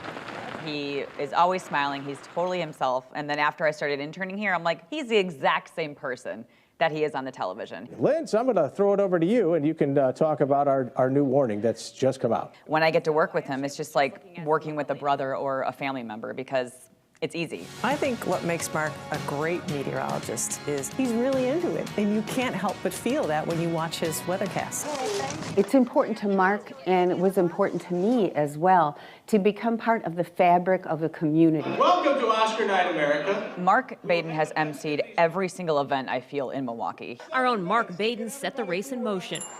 He always made a point to tell our team, we need to get out there because being somewhere in person just means so much more. Well, happy birthday. What makes Mark Baden is his ability to just be himself. Angela, you told me I had to wear it. You have to wear that. We'll be on the set with Regis and Kelly. Milwaukee, how are you? All right, let's go for it, Mark, because one day you could be sitting here next to Kelly. We all have dreams. I promise this is it. I'm not complaining, but really, how much longer? You guys don't mind, do you? Hey, don't talk to my audience. Mark, everybody. Thanks, guys. I am tracking a couple of chances of me having some problems speaking. He is like the goofiest guy. If I only had a brain. But it's like in the best, funniest way. Boom, boom, boom, boom. Just dancing back and forth at the green wall. Monday, Monday. It is the dumbest but funniest thing. Gonna get very white by the 10 o'clock. And that's what sticks in my brain. Snow, snow, snow. It's fantastic. And let's do it again. This just in, Baden is old. Ooh, that's a lot of wrinkles. Oh my goodness. Please welcome 2026 Silver Circle inductee, Mark Baden.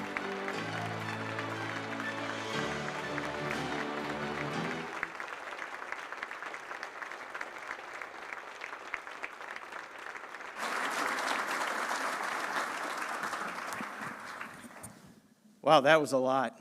I had not seen that until now.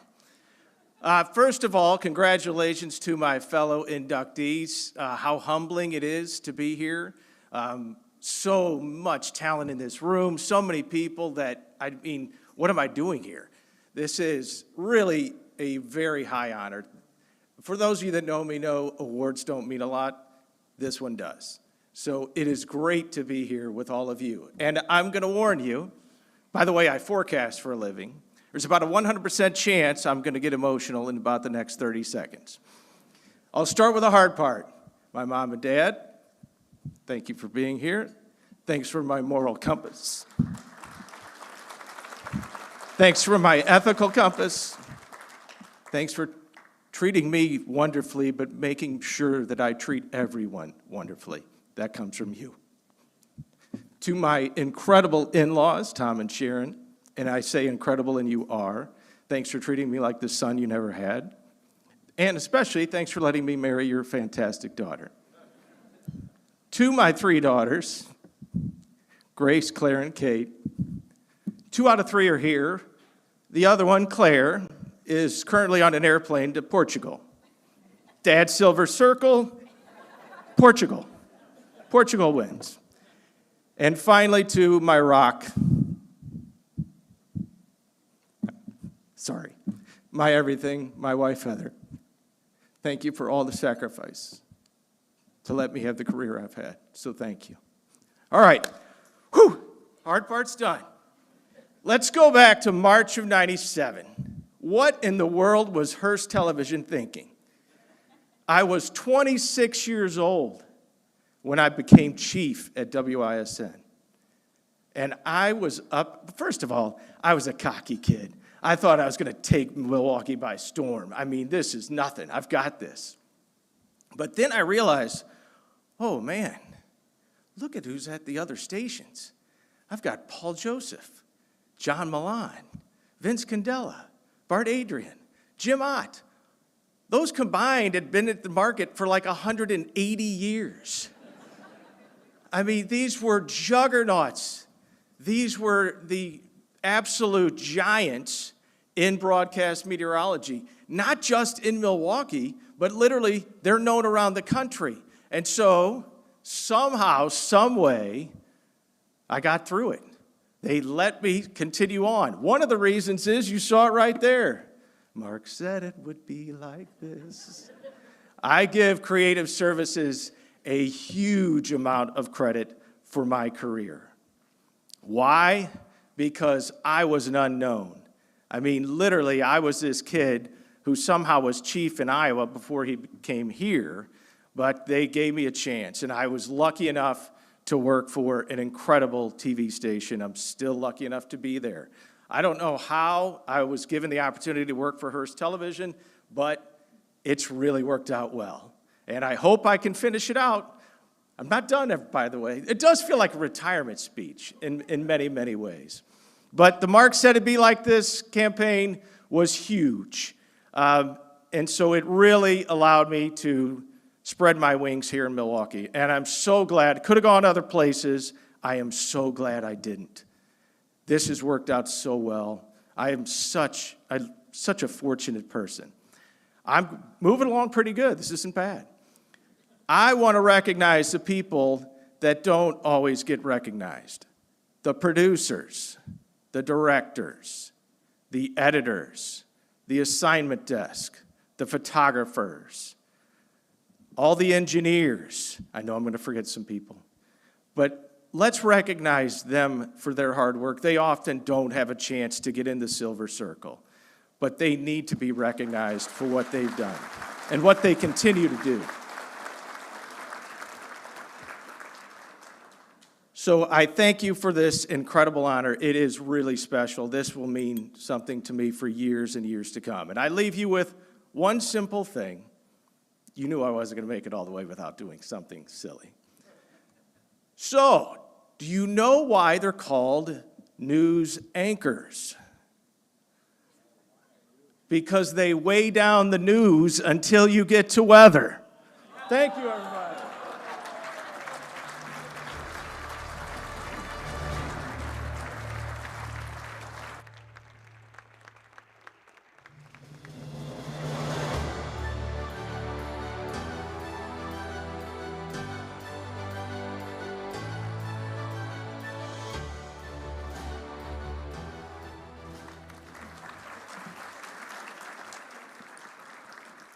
Well done, Mark. Well done. And now to the unsinkable Ann Brown. Ann has been my coworker, my boss, my now very respected competitor, but I'm most fortunate that I get to call her my friend. You're going to see a piece here in a second. It's going to be talking all about how unflappable Ann Brown is. And it's all true. But I can tell you one time where I saw her lose it. Absolutely lose it. You see, Ann is a proud graduate, I can't believe I'm saying this, of the Ohio State University. It's the last time I'm doing that. And she is an insane and knowledgeable football fan. And many years ago, just days after Ann gave birth to her second child, Ann, her husband Mike, her sister Kelly, who's now the GM at the CBS in Philadelphia, Jim Wilson was there. Everyone, about 15 other people from Fox 6, cramming down into my man cave to watch the Ohio State-Miami NCAA football championship. I don't know if you remember, it was a back-and-forth affair. I believe it went into overtime. And the woman whose blood pressure doesn't raise a tick during breaking news or does not break a sweat during urgent deadlines was pacing, yelling, jumping up and down as if she were at Sun Devil Stadium herself, swinging her arms around like she was Maurice Clarett carrying the ball. I'm like, this woman just gave birth, and she's pretty, up and down, a little irrational maybe, and I think it was a side of her that her husband Mike had never seen before, because in between the screams about how bad these refs are and the yells of excitement for the Buckeyes, Mike's calm but firm voice filled the gap in the air, and he said, "Hey, Annie, why don't you give me the baby until the game's over?" Robert's still okay, right? Okay. He wasn't here. I got nervous. Welcome, Ann Brown, to Wisconsin Silver Circle, my friend.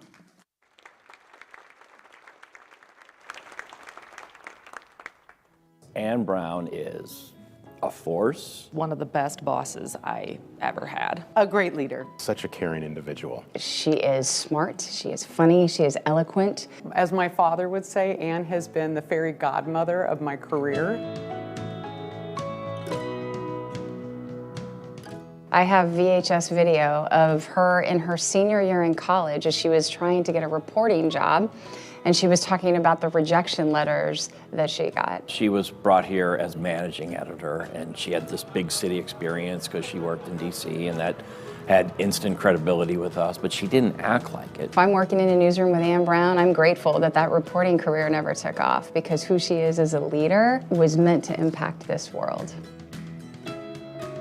She's aware of everything, from the smallest details to the largest big picture things. I think above all her attributes, her intelligence, her wisdom, her leadership, her vision, I think her calmness is her greatest attribute, and she brings that out in you. And she's just one of those people that you trust. Anne was someone who was constantly in your corner. You have to step up to the plate, you have to prove yourself, but she will guide you. She will take the time, not to hold your hand, but to pat you on the back in a way that most leaders forget how to do. And also just, she's a real person. She's just a real good person. One of the things that I remember early on Anne telling me was, serve the viewer, not the newsroom. Because we can be loud, gregarious, big places with a lot of big personalities, but ultimately at the end of the day, the people we answer to is the viewer. She really knows how to capture what people are thinking about and talking about. We collaborated and developed Real Milwaukee. 15 years strong, it's still there. She sees something in people that maybe they haven't seen yet, or she finds a way to pull them out. I would consider her a great friend as well as a great boss, because I know I can tell her anything. She's gonna be there for me. And I mean 24/7 be there for me. I've cried in her office. I've laughed uncontrollably in her office. But it was more of just like that best friend that I could go in her office, close the door, unload, and dang, if she didn't always have a good answer, a good solution. There was times in my career where it was just too much, and I remember welling up, and then I'm like, I gotta go. You know, I just go to the bathroom.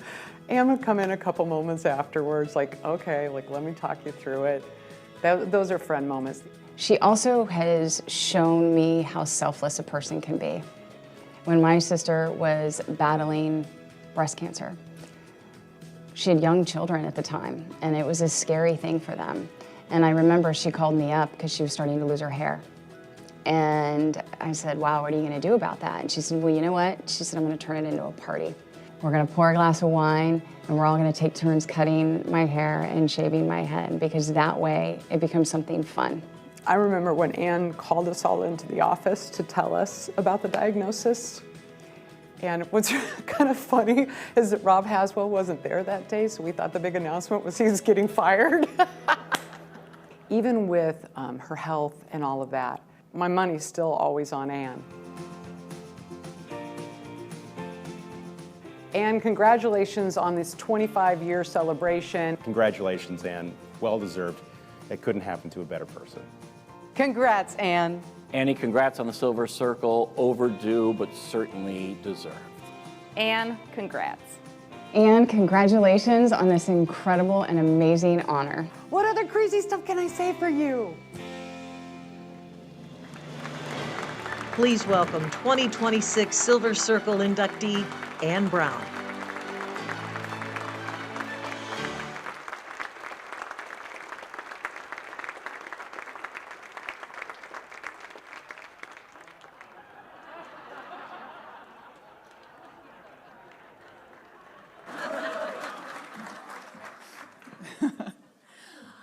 Thank you, Ted. Thanks to Zorro as well. I don't know where he went. And to all the people that helped with the video. It's really lovely. You know, a few weeks ago, I was with the producer who put that together. We were watching the video at the station. And he said, I was really interested in seeing your reaction. You know, it's got to be kind of weird to see people talk about you, and which it is.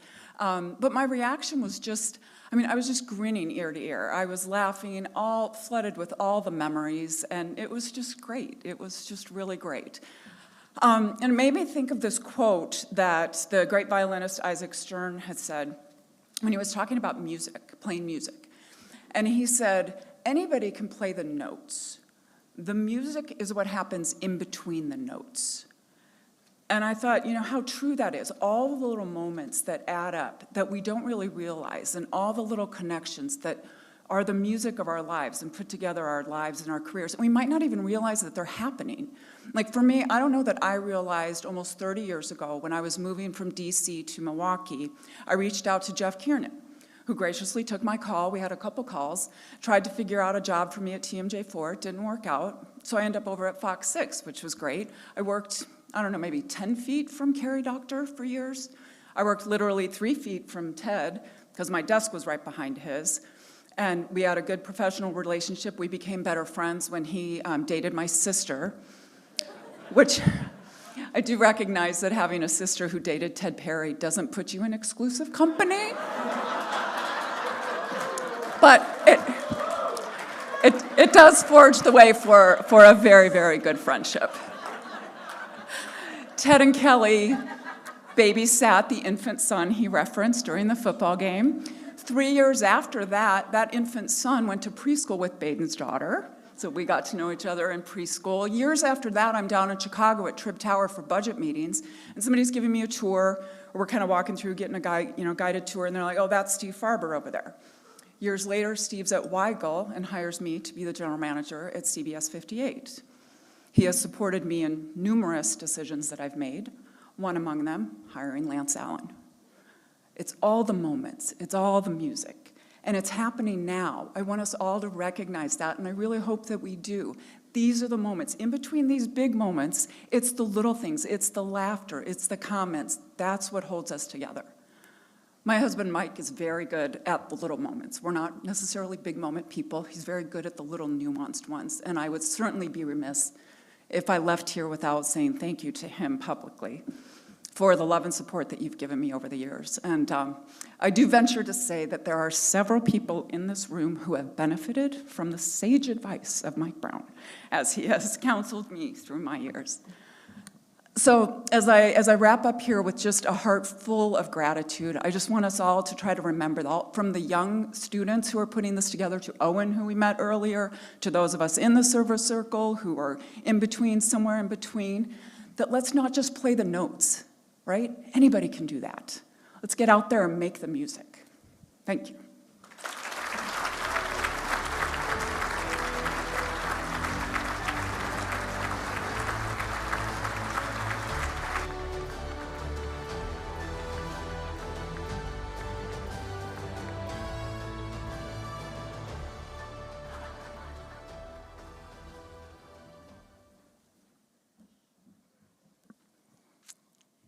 So many things I want to say.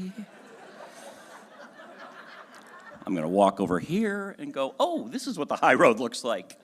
Never been here before. I was just handed a bulletin, by the way. Who can read this together? Oh, Rob Haswell's been fired. Kat, you weren't far off. Wow.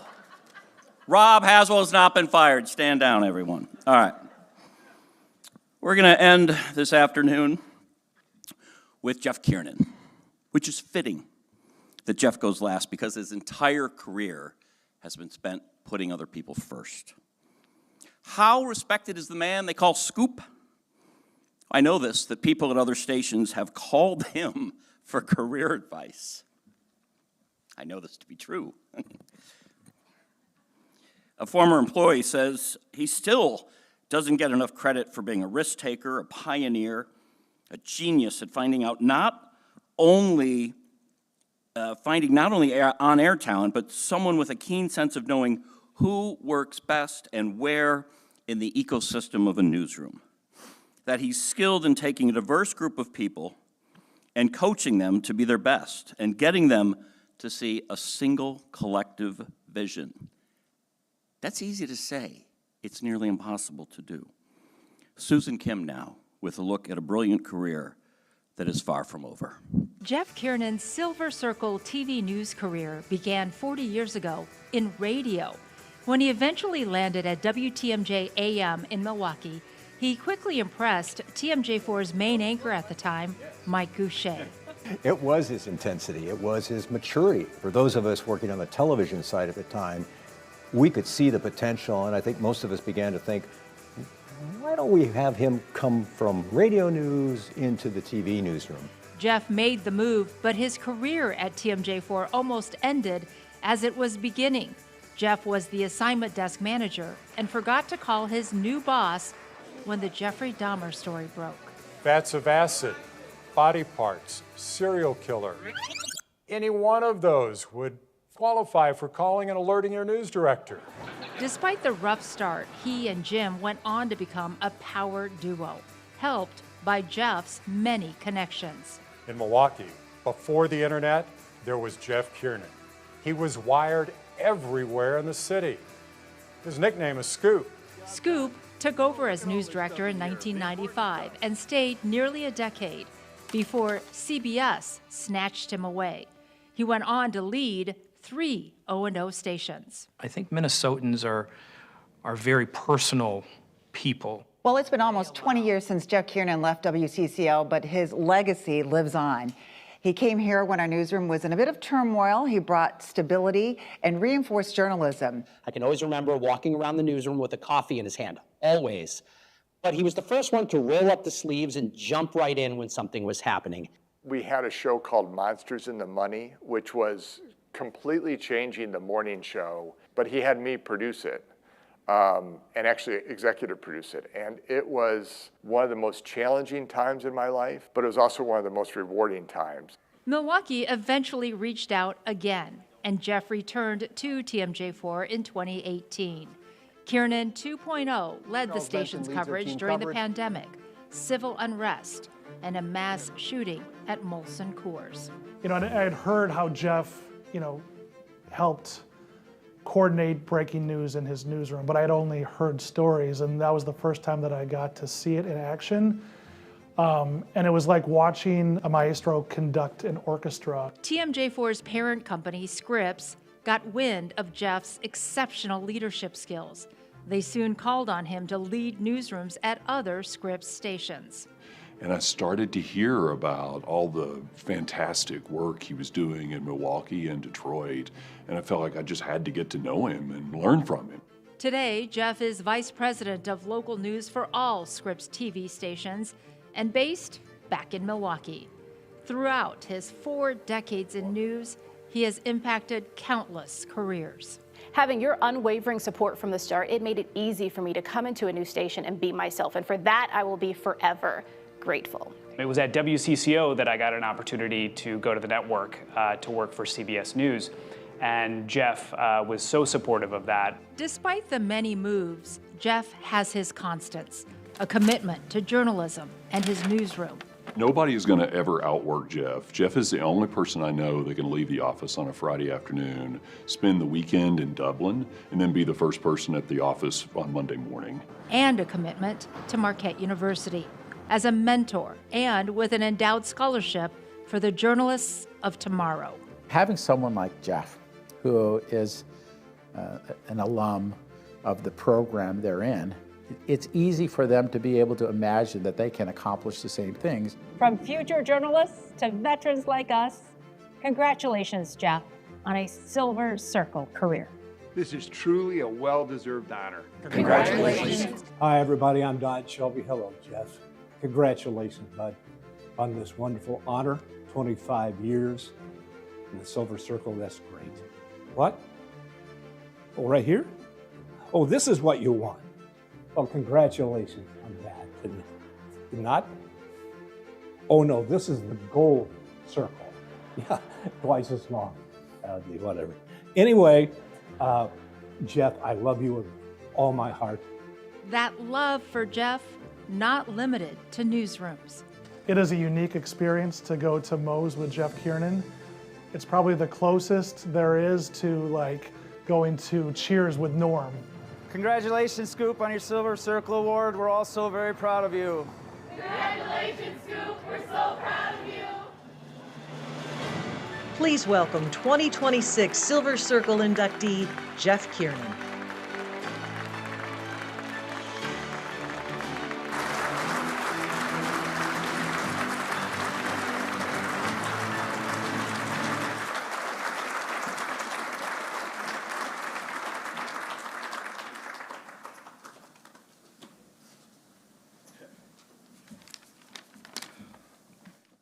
That's the first time I saw that video. Incredibly generous in my thanks to Susan Kim and to Lawrence Evans and Greg Schroffnagel at TMJ4 for the video. Just very, very, no words. Thank you to the Television Academy for the Silver Circle Award, and an honor to share the day with Lance and Mark, Ann, Carrie, Bill, Al, and Patty. Family, colleagues, especially TMJ4 and Scripps colleagues, friends all, being together, and as a Marquette alum, MUTV, Johnston Hall, receiving this award on campus today, I am deeply centered. And I recognize I'm the last person standing between you and the exit on a Sunday afternoon. I'm thinking of my parents right now. George and Margaret, Peggy Kiernan, they would park the car in the driveway in Munster, Indiana, just so to be able to pick up my very early weekend morning newscasts on WTMJ radio. And no sooner than the sign-off would they call with immediate feedback and encouragement. My parents were the best. I'm reflective on my broadcasting and journalism roots, especially here in Milwaukee. Other incredible cities, incredible stories, crises, and championships. Two people I have never met remain ever present on my mind. Glenda Cleveland called Milwaukee newsrooms, insisting something wasn't right when Milwaukee police encountered Jeffrey Dahmer. She was right. Alma Benitez witnessed Chicago police encounter Laquan McDonald. She spoke up too. Her words were drowned out by the official narrative. She was right. Do we seek out and see and believe those who might see or believe things differently, and then through our rigorous journalism, give them voice? Every day there is a Glenda and there's an Alma. Are we listening? Are we seeking out voices beyond the obvious? Glenda and Alma remain a check for me. I'm very thankful to the companies that took a chance on me. Hearst Television, Journal Communications, CBS Television, and my current company, EW Scripps. My boss, Dean Littleton, is here, along with corporate leaders Mike Murray, Joe Poss, Sean McGarvey, and Marcus Riley. The business of broadcasting and content, like many businesses, is changing and evolving at warp speed. And unfortunately, journalism is routinely under attack. Thank you, Dean, for continuing to prioritize journalists and communities, for prioritizing holding power to account, an expectation to be good stewards in our communities, creating connection, and committed always to the best journalism. My friends are a constant and a core on this professional and life journey. Many have traveled far to be here today. Ben Tracy, Andy Foster, Brett and Debbie Scarr, many dear local friends here too. Thank you for your trust and your loyalty, for your life-giving friendship. My family is on heart and mind, especially my brother Mark. Mark passed away just before Christmas. His wife and family are here. Mark, like my sisters Jane, Amy, and Joan, endured my erratic schedule and missed family events, yet always believed in me and believed in my work. I am nothing without my family. I live that we're a sum total of our experiences, the good and not so. I'm a person still under construction. I have profound gratitude for the experiences and the learnings from so many and for the patience of my imperfections, all of which allows me to stand here this afternoon. This silver circle is not mine alone. It belongs to those who have made and helped make me a better me. Please, humbly, thank you. Thank you very much.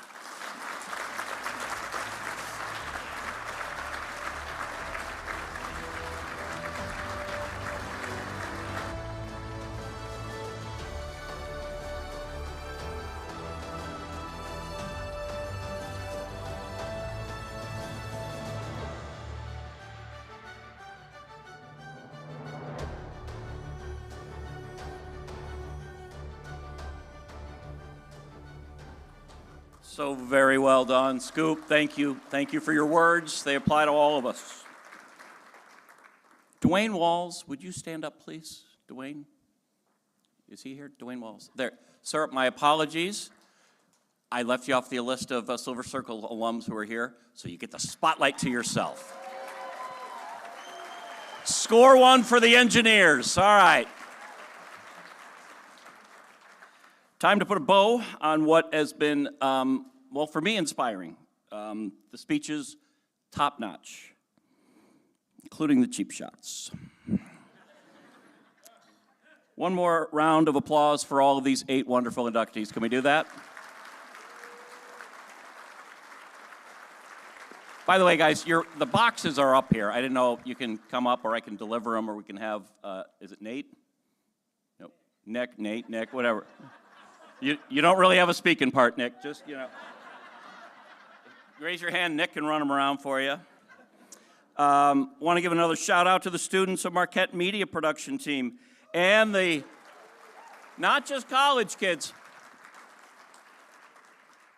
the Union Grove High School Broncos media team is here. They came all the way up from Union Grove today. They are the journalists of tomorrow. And if you've been in a newsroom, I'm not talking metaphorically. We may hire them tomorrow. I mean, Wednesday tops. After that, they're stale. Thank you for Jimmy Angeli for coming out of retirement to run that handheld camera. How you doing, Jimmy? Can we get you a tripod for the last 45 seconds? No, you want to go the distance on your own. Jimmy's one of the best men I've ever met in this business. I wish I got a chance to work with him. Many thanks to Don Hertz of Marquette for his animation and video editing brilliance, and to Steve Krause for his engineering talents. Thank you to the 3 students who came up from Columbia College in Chicago to volunteer. And thank you for the talented folks in our production booth, Luke Morrison of Marquette, and of course, Silver Circle member Gary Reichstatter up there. Gary, thank you. And Luke, thank you. Now, if you know of someone deserving of this honor, 25 years or more in the business, forms are going to be available online at the Chicago and Natus website, Chicago Emmy Online. Put February 7th on next year on your calendars for the induction. No, it's not Super Bowl Sunday. Super Bowl Sunday next year is on Valentine's Day, a little fun fact for you.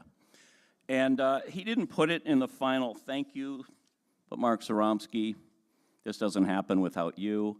It is an honor to work for you again. Mark was my boss 33 years ago, and he was script checking me. He goes, "You sure use a lot of words."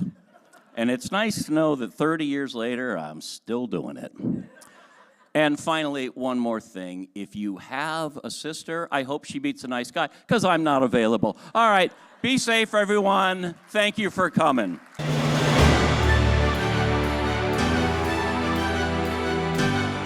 Thank you for attending the Wisconsin Silver Circle Honor Ceremony.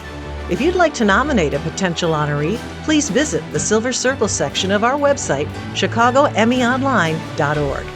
And if you'd like to donate to the Academy Scholarship Fund, go to tinyurl.com/natusgive. Safe travels, and we hope to see you again next year.